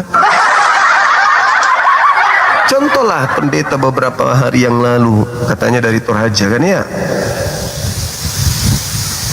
apa yang diuraikannya coba? Ujung-ujungnya dogma. Jadi yang mati itu Tuhan. Wah. Jadi alam semesta ini pernah kehilangan Tuhan. Ya mau ngomong apa lagi? Udah terpenjara dengan logika, terpenjara dengan perkataan sendiri, terpenjara dengan argumentasi sendiri. Mau tidak mau mengatakan iya, tapi kan bangkit lagi pada hari ketiga. Matamu. Katanya gitu. Jadi apa? Dia mati, tapi kan hari ketiga bangkit. Terpenjara oleh doktrin dogmanya sendiri dan asik. Dia asik di situ. Dia memainkan peran sebagai orang yang menjadi narasumber di tempat ibadah mereka. Dia asik dengan permainan itu. Begitu bertemu dengan kita yang menguasai Bible, menguasai materi, bingung. Bu Rektor, makasih. Bingung dia langsung. Kok bisa begini ya? Loh, kenapa bisa kayak begini? Akhirnya dia terombang-ambing oleh argumentasinya sendiri. Bingung tuh. Nah sama Salesius udah hancur-hancuran dia. Siapa lagi? Kingdom udah nggak nongol lagi dia, nggak berani. Leo lukanya belum sembuh-sembuh. Siapa lagi di antara mereka yang pendebat yang ini? Hancur. Gak bisa dia memberikan argumentasi yang menolong keyakinannya, gak bisa. Jadi dogma bertentangan dengan logika. Ya, termasuk Zak itu dia melawan argumentasinya sendiri. Gak sanggup. Cuma naik kejang-kejang. Jangan kau kabur dari aku semua. Lu, aku pula yang kabur. Amin, Bu Rektor, amin. Nyimak beliau. Ya, jadi gitu teman-teman sekalian. Ya, wajarlah mereka kemudian hanya berkongkol-kongkol di komal-komal kecil. Komal-komal kecil mereka curhat-curhatan dan seterusnya.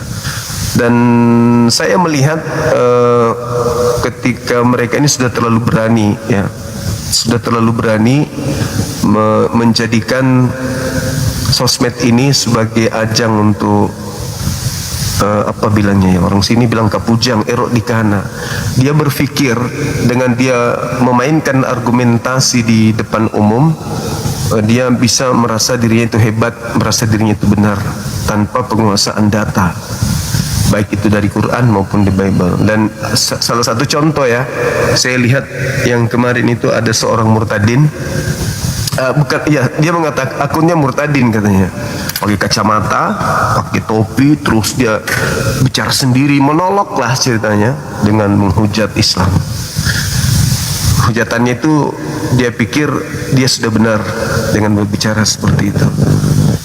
Ya, terlalu berani dia mengangkat tema terkait Islam dan menyebut Tuhan kita dengan sebutan yang tidak benar, Allah tadi gitu. Dan banyak lagi ucapan-ucapan yang nyinyir terhadap Islam yang tak ada data, tak ada dalil. Kalau saya mengatakan Tuhan kalian pernah netek, dalilnya ada.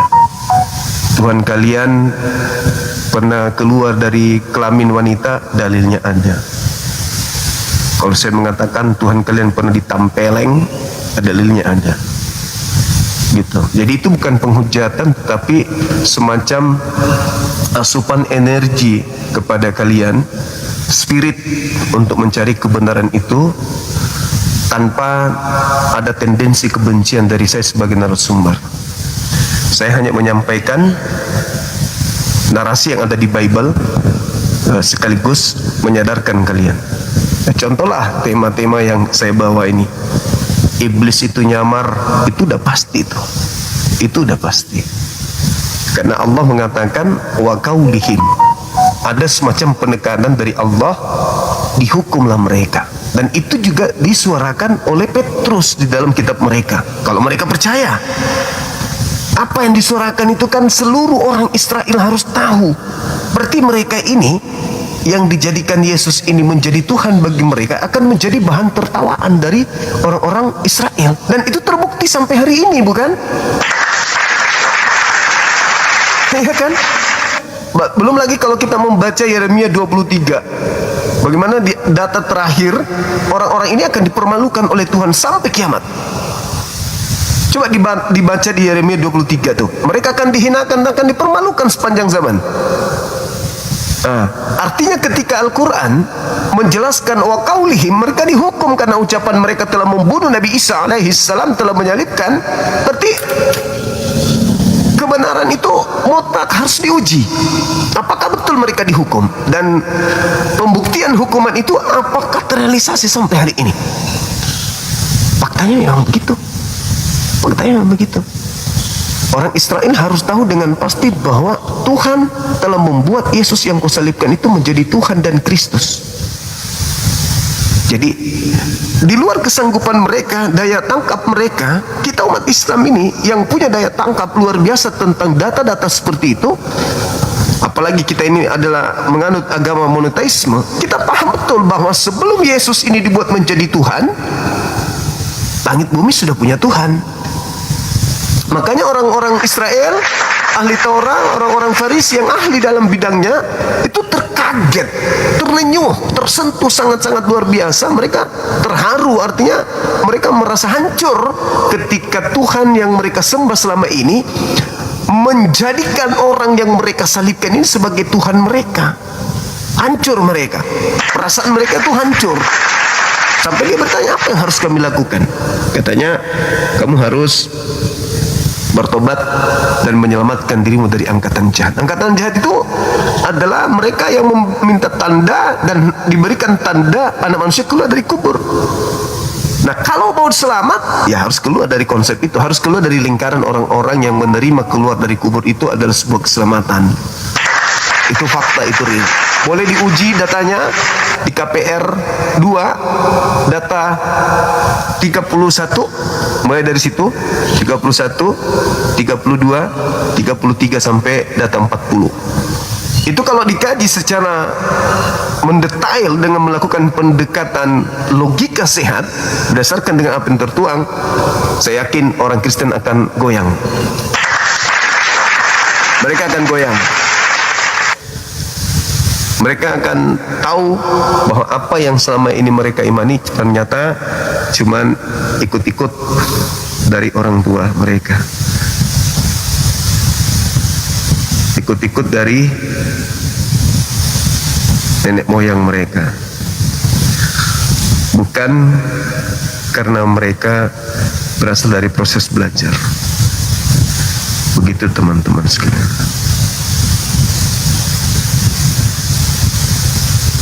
Paten. Oke.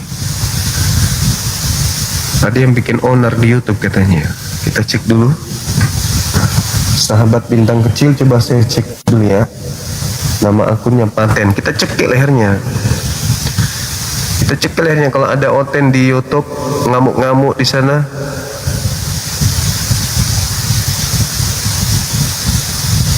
Tunggu. Mana dia? Bintang kecil di YouTube-nya Suma. Di manakah penyusupnya itu? Paten Z6G. Halo penyusup. Dapat kau, Dek.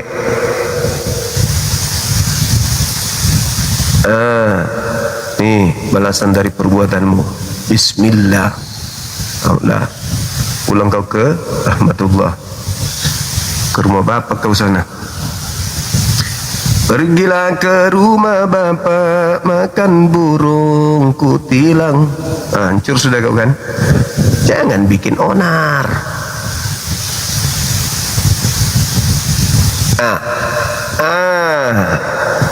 Hancur sudah. Mampus. Masih mau kau datang?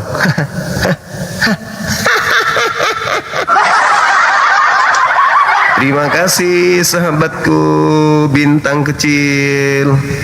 Sehat-sehat di sana. Salam sama orang tuanya ya. Katakan sama orang tua, Bang Suma sehat-sehat aja. Ayo teman-teman non muslim, masihkah kamu mau dengan tenang bernyanyi-nyanyi tapi nadanya sumbang, lirik tanpa arah? Gaji mujam itu selesai. Mujam tuh. Siro. Tiga-tiganya itu profilmu foto begitu nu pakai. Siang-siang lagi. Napa kamu lope? Magini muni wasit dia mau taruh bawah nih fotomu. Kamu pamer ya. Bukan masalahnya. Saya tidak cemburu, tidak. Bukan saya cemburu. Bukan. Bahagia aja juga lihat fotomu ini. Begini sama perempuan, bahagia aja bos. Bukan saya cemburu, cuman masalahnya saya masih duda. Aku lupa amat no. Oke. Angkat tuh tahu langsung. Jangan ku pameri bos, karena masih banyak yang duda di sini. Sakit hatinya nanti Bang Handi. Mending kau pergi saja. Ini teman-teman ini kenapa bikin profil sama istrinya begitu di depan umum? Apa nggak kasihan sama istrinya ya? Istri kok begitu dijadikan profil? Aja tuh si mau cari patimu kau Iwan. Siapa sedikit kata mbok. Hapus itu bahasamu itu, hapus itu, ndak sopian itu bahasamu. Jangan kau tulis begitu, ndak bagus. Cemburu nanti orang nu bikin. Ndak boleh kau bahasa kotor di komal, ndak bagus. Tidak ada air pakai cuci. Ayo teman-teman non muslim, silakan ajukan permintaan. Kita masih di sini dengan setia menuntun kalian kepada jalan yang benar. Naik di sini, jangan malu-malu. Cece. Naik di sini cepat. Masih ada waktu sebelum masuk maghrib. Halo bosku. Selamat sore Bang Juma. Sore abangku. Ini Salam lagi di dari rumah. adik-adik abang, istri pertama, kedua, dan ketiga. Oh, keren kali. Masya Allah. Luar biasa. Anak-anak akur. Akur semua, alhamdulillah akur Pak Juma. Saya pernah naik di Komal Bang Juma, cuman sekali. Selama Bang Juma buka Komal, saya hanya sekali naik di atas Komal. Tapi enggak ini bang, enggak ditegur sama gereja. Begini Bang Juma, ya kita cerita terkait masalah agama dulu lah ya, karena abang tadi penting. gereja. Jadi kalau kami di sini Bang Juma tidak disahkan oleh agama. Oh gitu. Ya, tidak disahkan oleh agama, tetapi sesuai dengan kesepakatan dari mertua 1, 2, dan 3.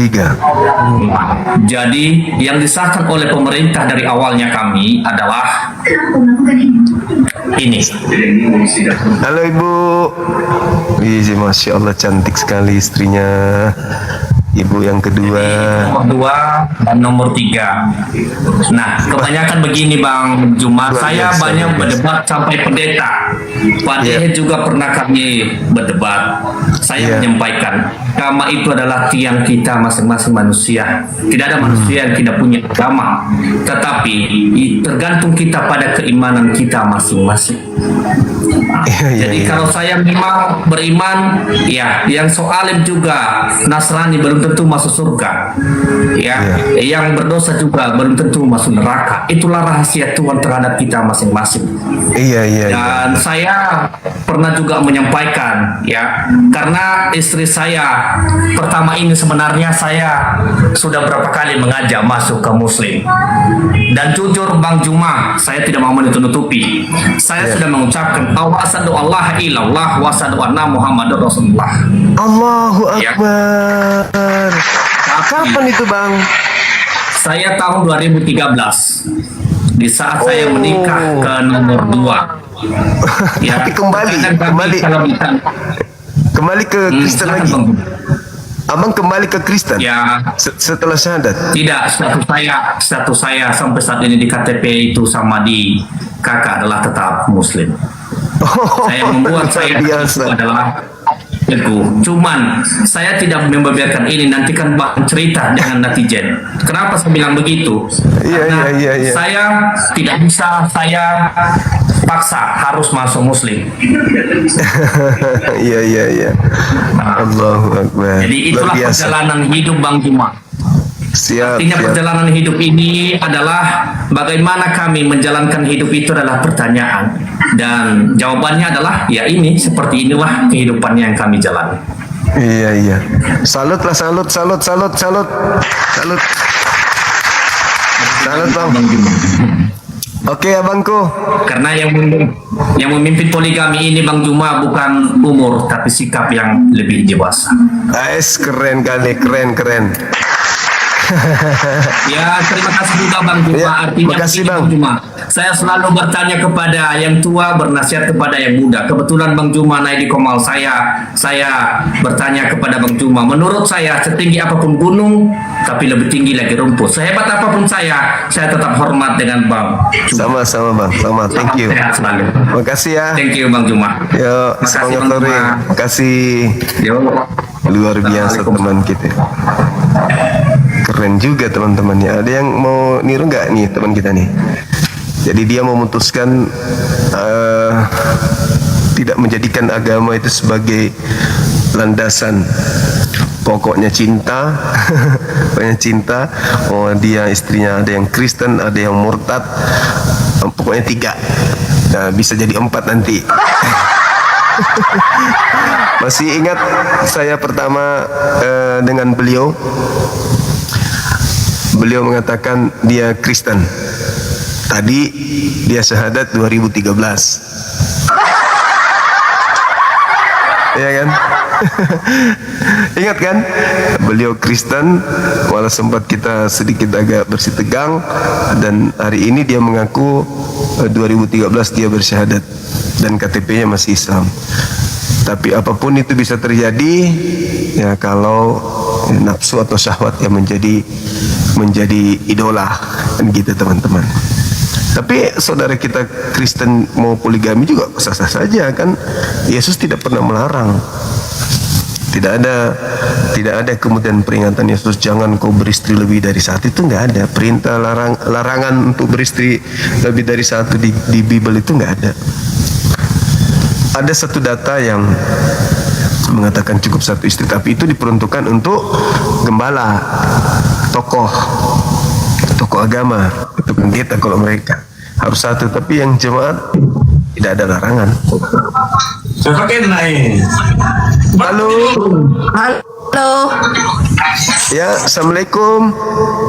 Waalaikumsalam. Jadi bukan ini sekali 5.000 ya, 4.900 itu. Dari mana ini? Dari Mamuju, Sulawesi Barat. Oh, di mana di Mamuju? Sekarang lagi di Makassar. Oh, di Makassar. Muslim? Iya, saya mualaf. Oh, alhamdulillah. Mualaf. Ada Dari yang mana? saya tanyakan boleh? Boleh. Dari mana sebelum kita jauh?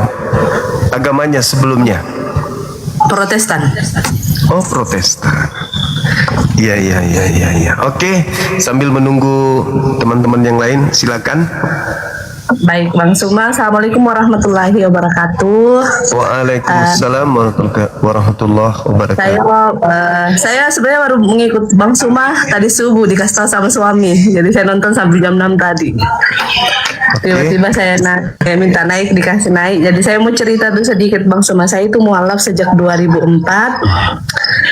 Dan saya mualaf itu berangkatnya dari pertanyaan-pertanyaan mengganjal yang ada di kepala saya tentang keresahan yang sering saya temui ketika melakukan ibadah di agama sebelumnya, sehingga kemudian saya mendapat hidayah, dan sampai hari ini alhamdulillah saya menjadi muslim yang terus belajar.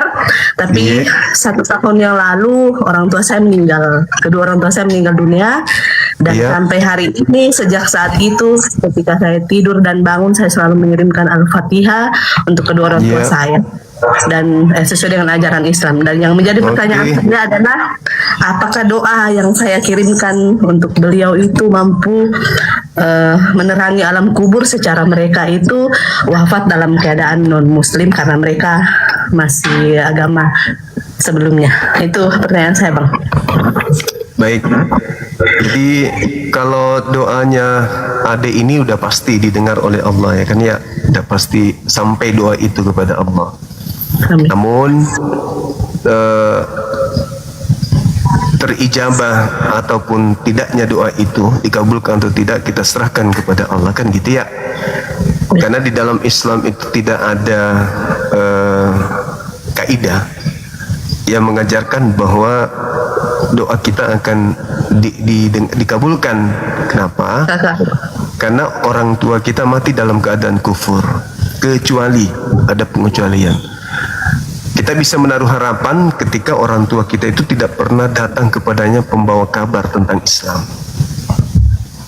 Tidak ada dia mendengarkan tentang kebenaran Nabi Muhammad, tidak ada kebenaran tentang Islam yang sampai kepada beliau, dan tidak terdapat adanya sikap pembangkangan setelah datang Islam kepadanya. Ya, sekali lagi saya katakan kita serahkan kepada Allah.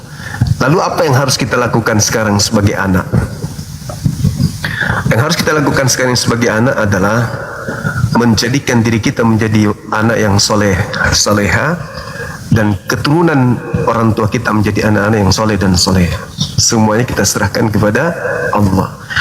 Ada satu hal hikmah yang ingin saya sampaikan terkait dengan apa yang adik alami ini. Sekiranya mungkin Nabi Muhammad SAW memudahkan untuk kita pahami bahwa ketika orang tua kita mati dalam keadaan kafir, maka itu membuka ruang untuk manusia malas untuk belajar Islam. Kenapa? Karena ada prinsip nantinya begini, saya nggak usah masuk Islam karena Islam itu berat, biarkanlah anak-anakku yang Islam, nanti kalau aku mati mereka lah yang akan mendoakan aku. Nah, itu yang dihindarkan salah satunya. Kenapa kemudian Islam tegas terkait dengan kaidah-kaidah tentang keselamatan dan poin-poin apa saja yang harus umat Islam lakukan sekaitan dengan beriman dan kufurnya seseorang. Jadi saya hanya bisa membantu Adinda bisa jadi anak yang soleha, lalu kemudian berpikir positif tentang Allah terkait dengan hubungan orang tua kita, dan kita jadikan anak-anak kita menjadi anak yang soleh dan soleha. Minimal. Jadi maksud saya begini Ya, Bang Sumam, silakan. potong maksudnya apakah saya tidak perlu dalam keraguan untuk terus mengirimkan Al-Fatihah kepada orang tua saya meskipun keadaannya seperti itu.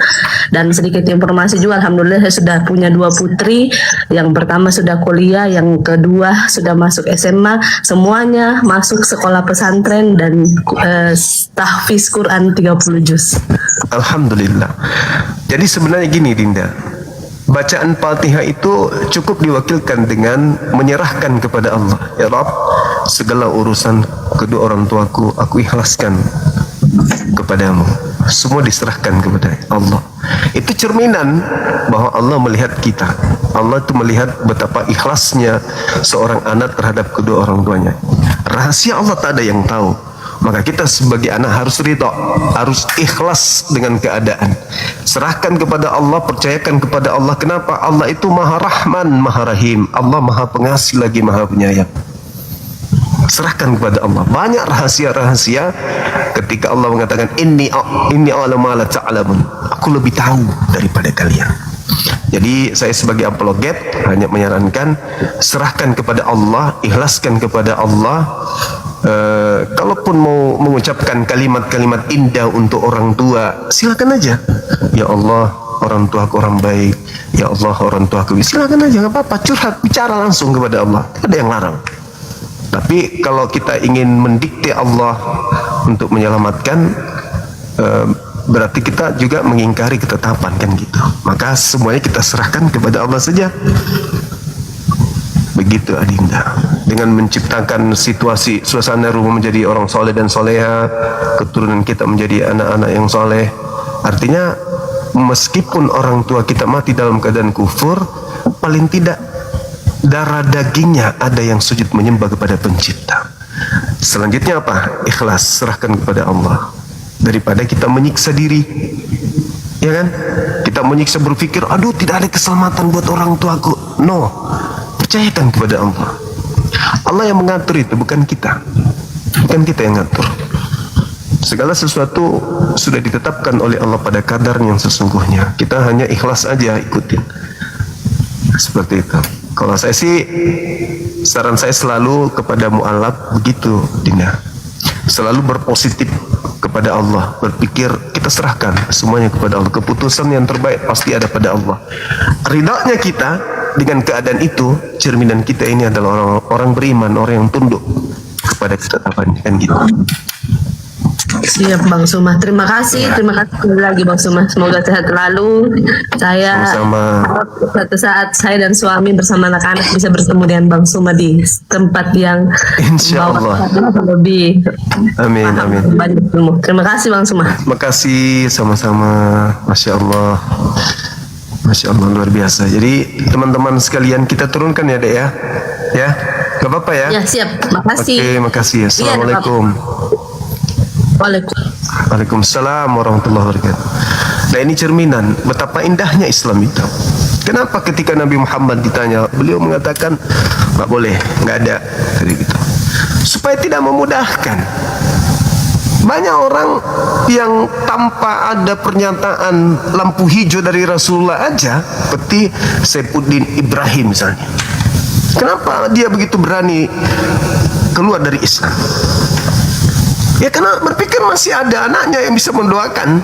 Aku mati ada anakku yang mendoakan, yang Islam, tamat membaca Quran. Masih ada anak-anakku yang kemudian bisa menggaungkan keselamatanku meskipun saya sudah ada dalam kubur. Itu saja Rasulullah tidak memberikan kemudahan. Apatah lagi kalau sudah diberi kemudahan. Wahai orang-orang yang beriman, berdoalah kalian kepada Allah demi keselamatan orang tua kalian yang mati dalam keadaan kufur. Oh, semua orang tak ada lagi yang mau beriman. Semua orang tak egois jadinya orang-orang.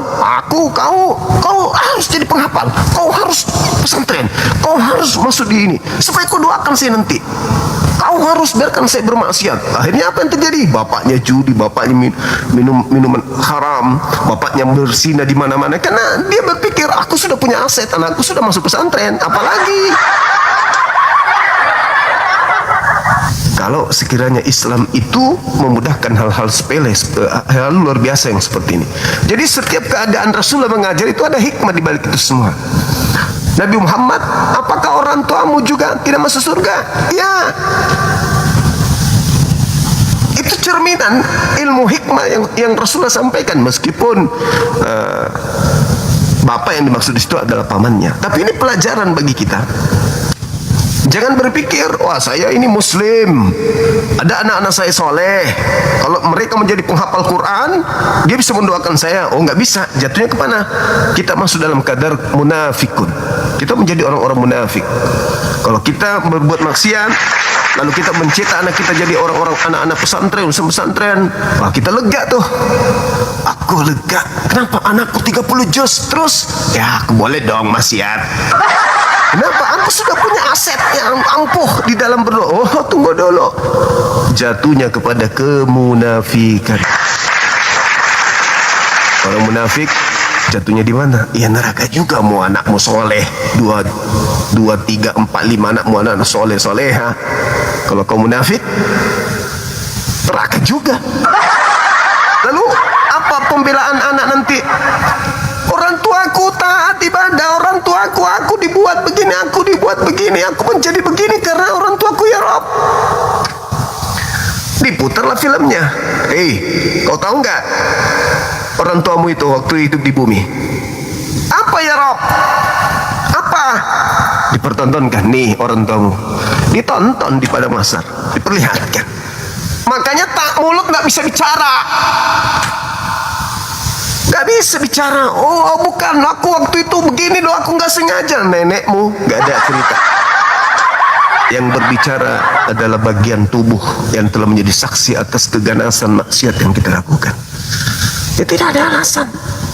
Kamu melihat orang tuamu itu baik di matamu, di belakangmu ini nih lihat perbuatan orang tuamu. Jadi pantas enggak menurut lo berdasarkan hukum Islam yang engkau tahu, yang Nabiku sampaikan kepadamu dari kitab-kitab yang kau baca karena kau lulusan pesantren, berdasarkan kaidah-kaidah itu, gimana dengan perbuatan orang tuamu?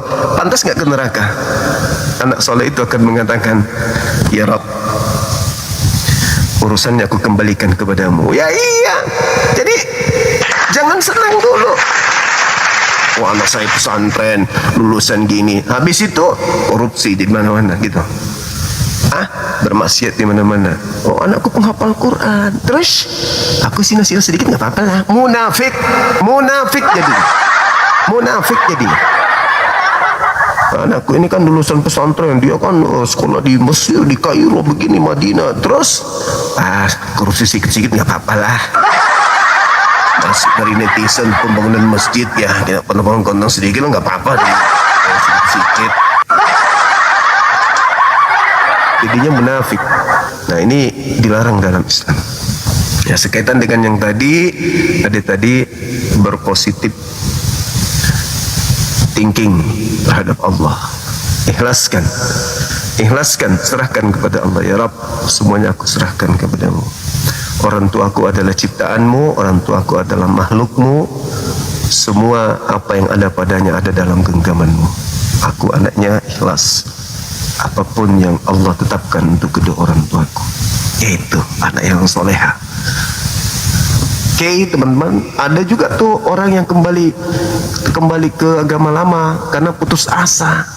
Percuma orang tuaku tidak akan lolos dari neraka, percuma. Ya sudah, kamu orang tuamu masuk neraka, kamu juga ikut. Anakmu ikut. cucumu ikut. Akhirnya semua satu keluarga di sana. Halo, selamat sore. Halo. Halo. Halo bang. Halo. Hey. Masolan generasi.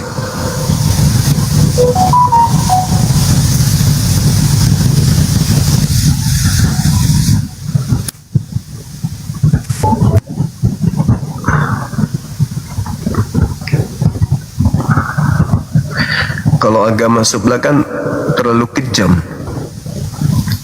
Pokoknya neraka kekal. Pokoknya masuk neraka kekal, tidak ada cerita. Dia mengekalkan diri mereka sendiri. Halo, semangat sore. Ya, selamat sore bang. Buka kameranya saudara, silakan.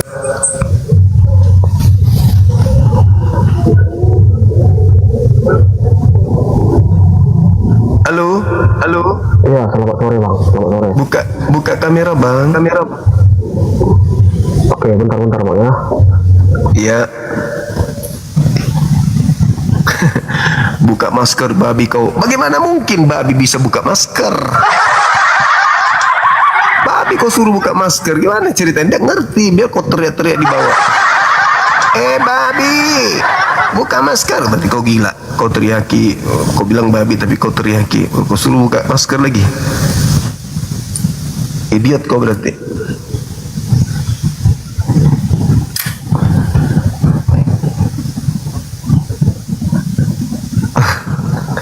Maskermu no yang di pretelin. Oh, buka maskermu. Ini masker nih selalu diganti.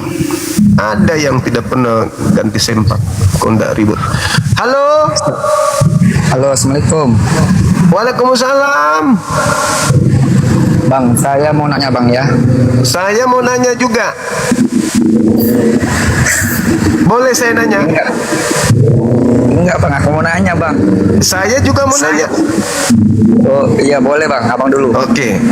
Itu foto umur berapa abang itu waktu itu? Ini foto umur 7 tahun bang. 7 tahun udah kayak gitu, hancur gitu? Iya bang. Gimana sekarang? Coba buka kameranya bang. Jangan bang, malu bang. 7 tahun udah ganteng segitu? Iya bang. Wih, bisa jadi barang antik kalau begini. Nah, aku mau nanya bang ya. Iya boleh. Aku kan punya saudara bang, orang Buddha. Ya. Tapi dia tuh kayak gini bang, kondisinya lagi sakit bang ya, nggak bisa ngobrol, nggak bisa ngomong lah, nggak bisa bicara lah ya. Iya.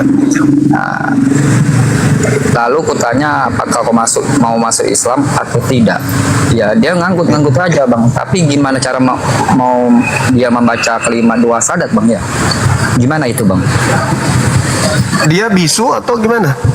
Dia tuh sakit bang, kayak stroke itu. Tapi lidahnya tuh nggak bisa lagi bicara kayak gitu, kaku. Ya disampaikan aja, bisa bicara di depannya.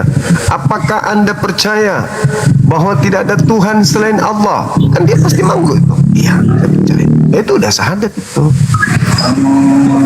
Berarti kalau dan percaya, yang penting dia dengar dan otaknya masih stabil. Kalau sudah tidak stabil ya percuma aja bang. Otak enggak ini lagi. Nah, kalau nggak stabil gimana tuh bang? Gimana ya? Maksudnya enggak stabil itu kayak mana dia? Dia dikasih kobokan tempat cuci tangan lalu dia minum? Gimana lah bang ya? Dia tuh kayak kita bicara tuh nggak ngerespon.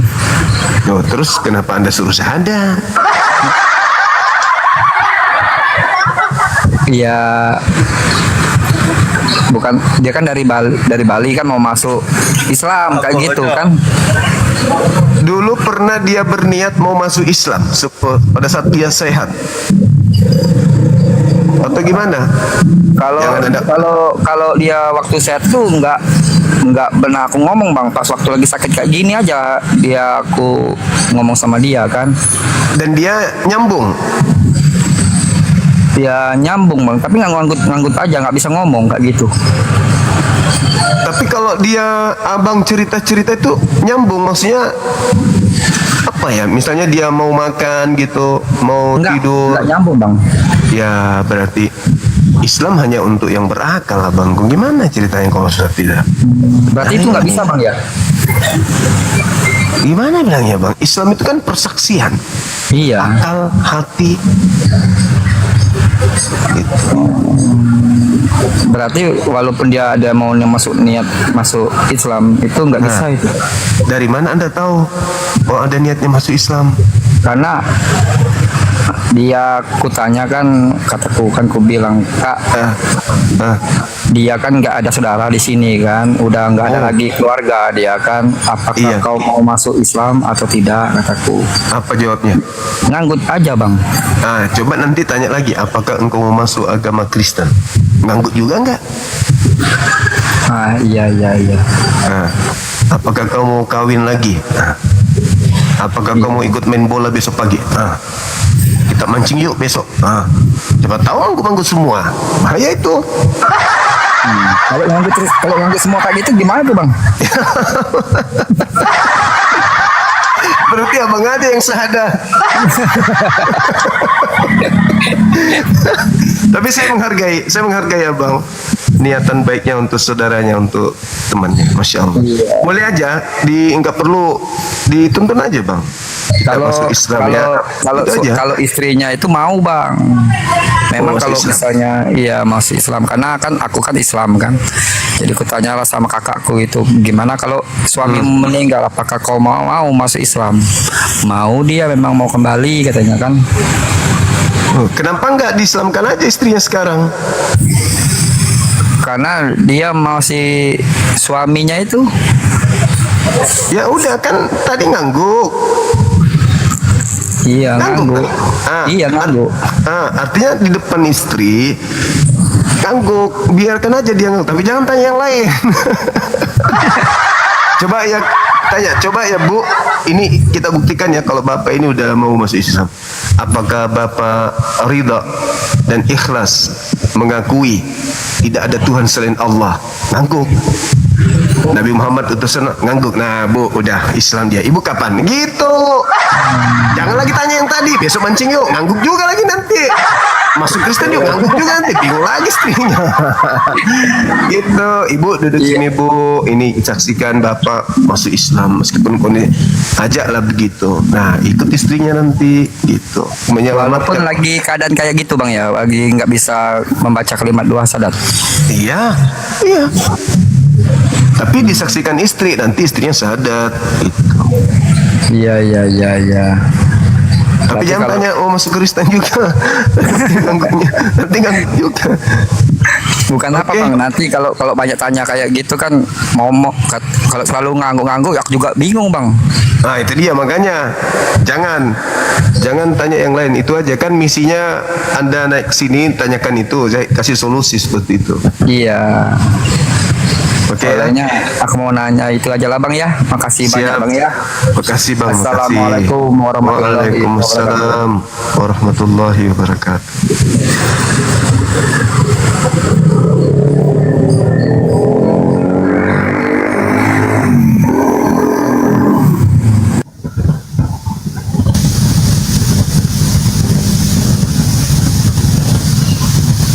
Silakan teman-teman yang lain, masih ada waktu kita.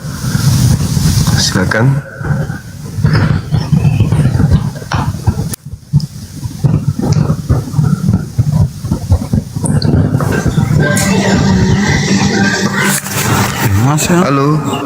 Halo. Semangat malam.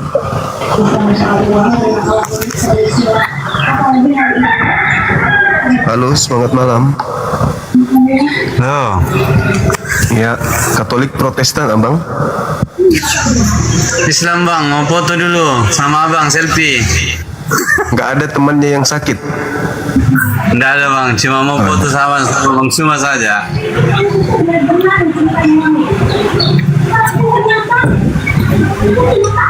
Wes.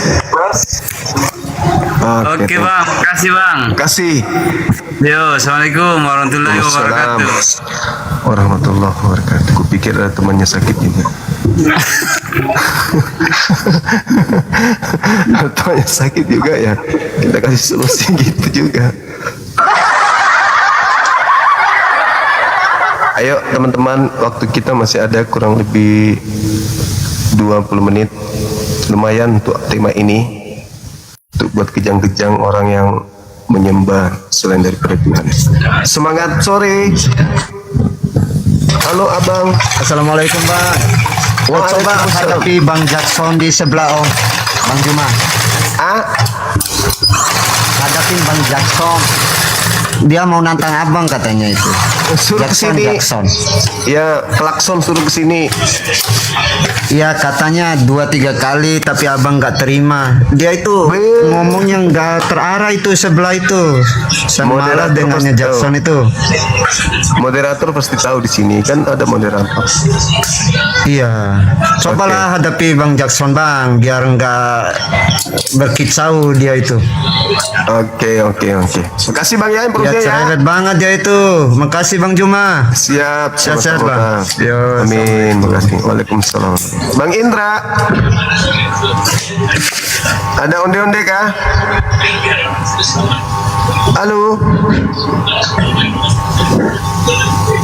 Halo Bang Indra. Bang Indra sopaten kali dipanggil diam-diam baik. Halo saudara, semangat sore. Halo.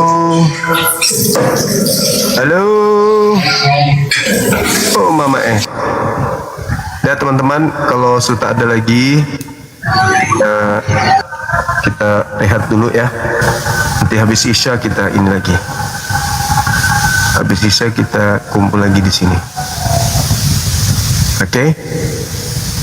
Habis Isya, tadi malam saya live itu jam berapa coba? Kota Makassar itu jam 12:30 gitu loh, gila nggak? Tapi yang nonton puluhan ribu juga. Oh hebat kali umat Islam ini. Halo, semangat sore. Halo, selamat sore. Katolik Protestan. Silakan buka kamera bang.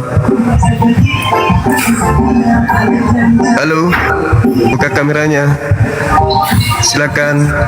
Harus buka kamera ya, nggak bisa begini aja ngomong. Ya.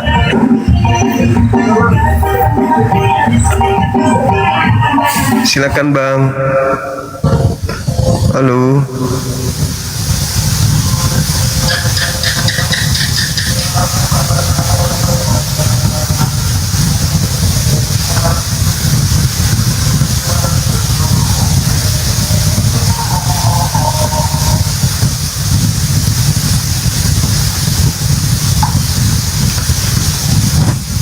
Oke, masih adakah onde-onde?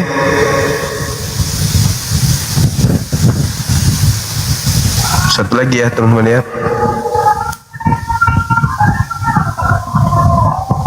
Iya, habis Isya. Halo, Assalamualaikum. Waalaikumsalam warahmatullahi wabarakatuh. Islam abang? Alhamdulillah Islam Bu Gurunda. Iya, ada yang bisa dibantu silakan.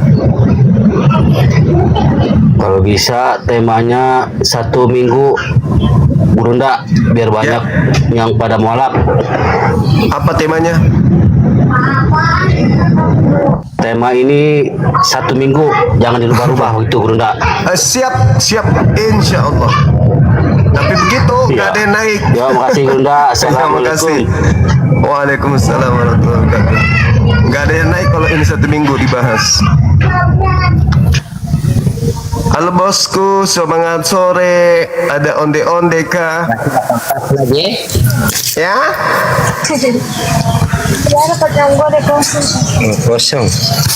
Kosong. Ini 15. Apanya? Begini. Dari Thank you. Orang mana kan? Orang Gorontalo Yo. Itu orang tahu mana kan? Sini sekali tali di Bolsen. Di orang Mamaliangan nah. Iya. Kita ruban kita. Iya. Iya, orang Tolda. Tolda. Oh. Ada cowok orang Tolda kan? Biasanya ada orang Tolda. Ada. Kasih ya. Assalamualaikum. Waalaikumsalam. Lo mau apa tak kasih nah? Oh, kasih nasi loku poli pelukum. Seru-seru. Iya. Iya. Oh, mantra. Iya. Lanjut. Buran. Terima kasih. Terima kasih. Masya Allah, luar biasa. Waalaikumsalam warahmatullahi wabarakatuh. Baik teman-teman sekalian, sampailah kita di penghujung waktu maghrib, asar menuju maghrib. Kita off dulu ya teman-teman sekalian. Nanti habis isya baru kita mulai lagi.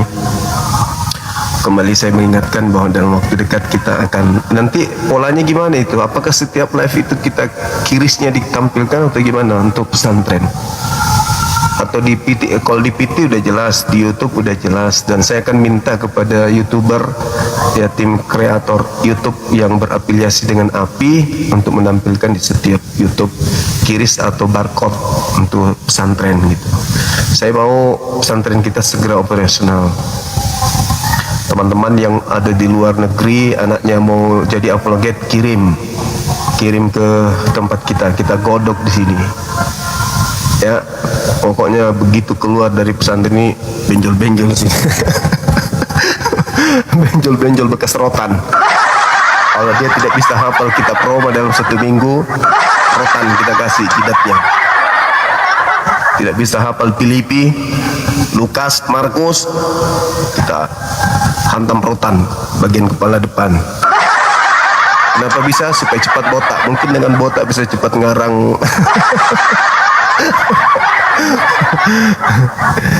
Allahu Akbar, Masya Allah. Serem ya? Enggak dong, enggak.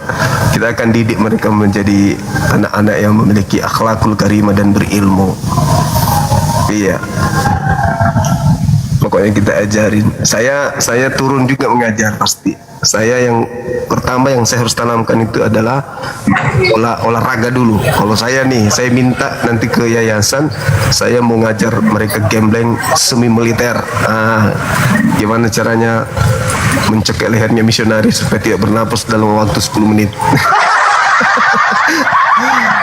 Halo, selamat sore. Halo, assalamualaikum Bang Juma.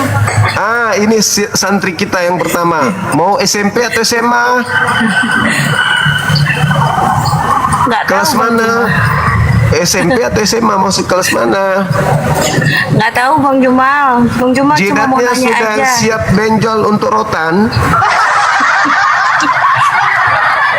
Maksudnya apa Bang Jumal? Nggak paham. Ini lagi penerimaan siswa baru SMP SMA untuk apologet. Ibu menjadi santriwati pertama yang daftar. Nanti pakai baju SMP. Pakai baju SMP. Iya, gimana ini? Baru paham. Mau tanya Bang Juma. Apa itu? Kadang-kadang nggak live, kenapa ya Bang Juma? Kadang-kadang kalau itu karena lagi mikir gimana cepat nikah.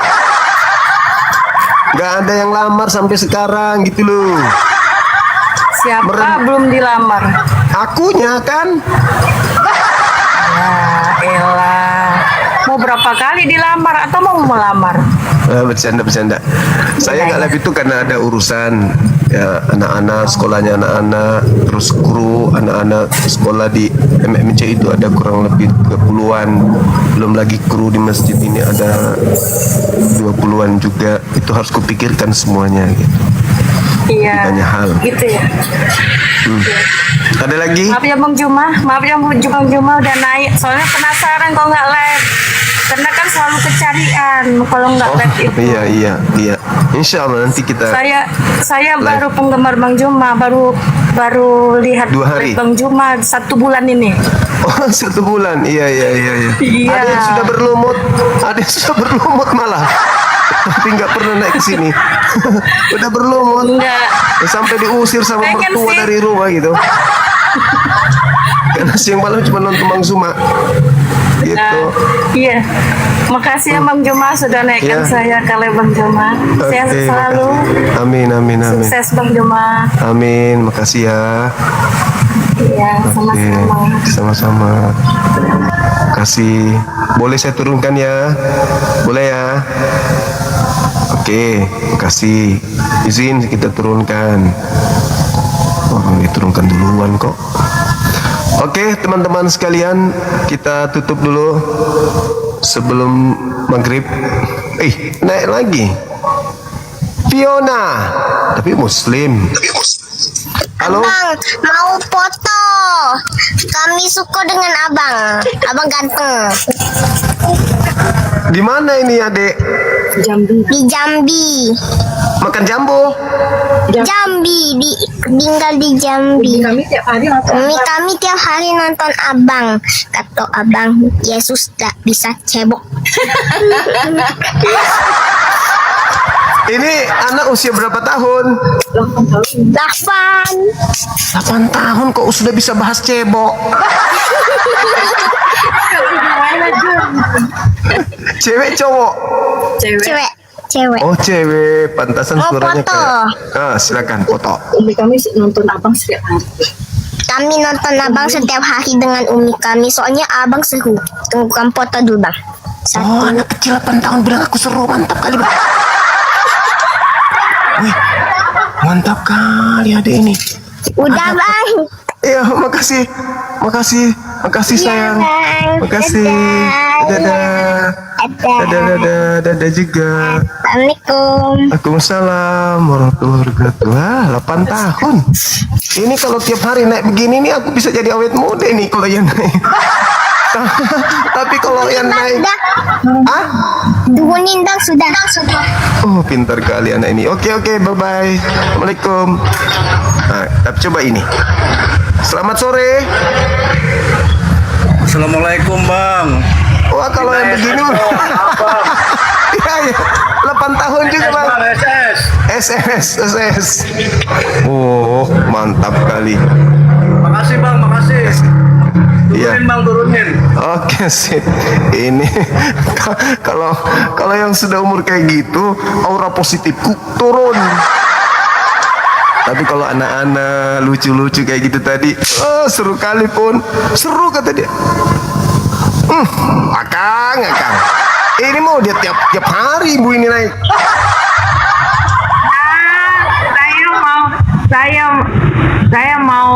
Saya mau SS juga bang, kayak adik itu bang.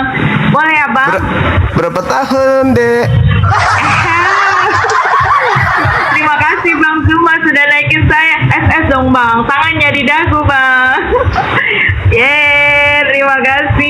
Terima kasih ya bang. Sukses.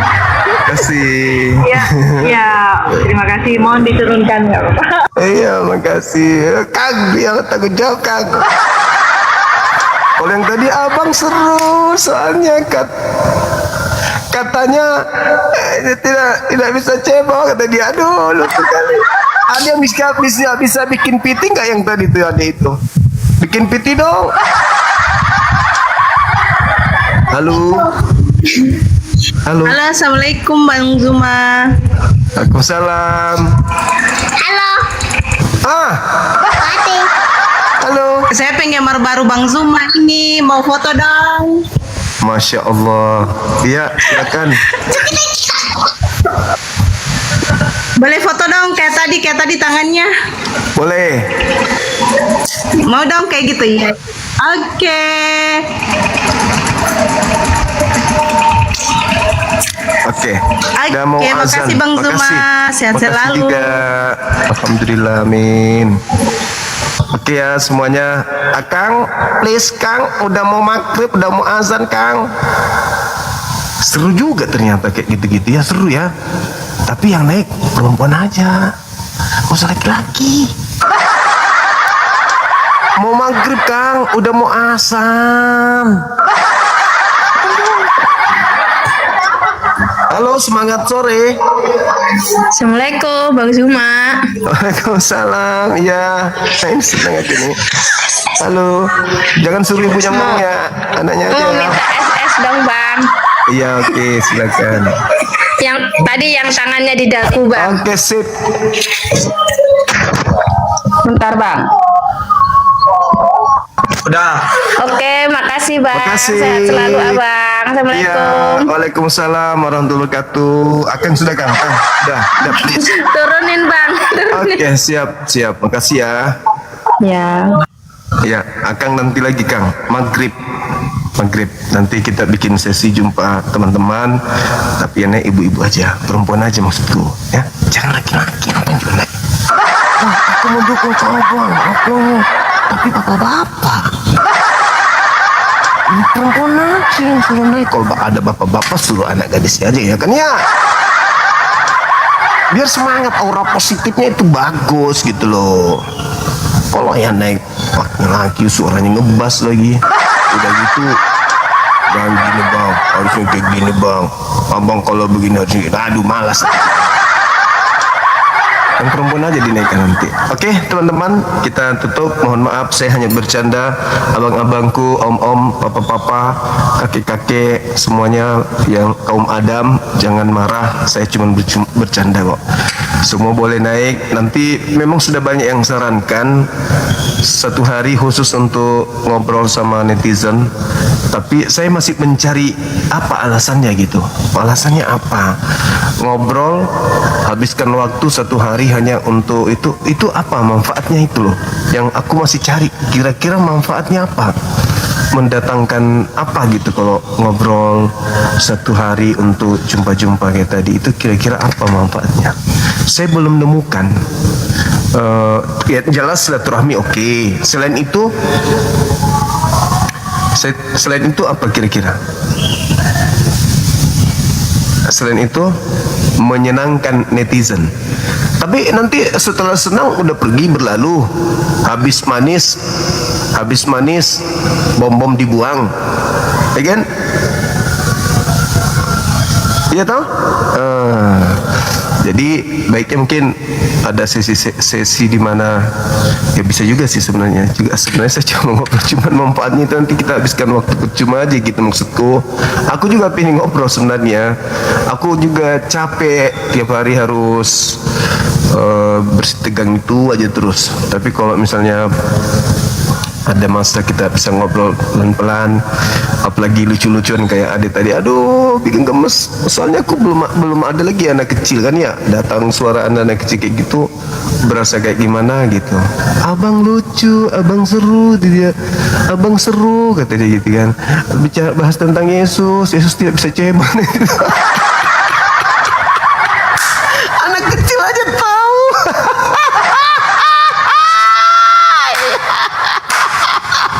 Jadi malu. Anak kecil aja tahu. Anak kecil tahu loh. Gimana ada Tuhan kok heboh.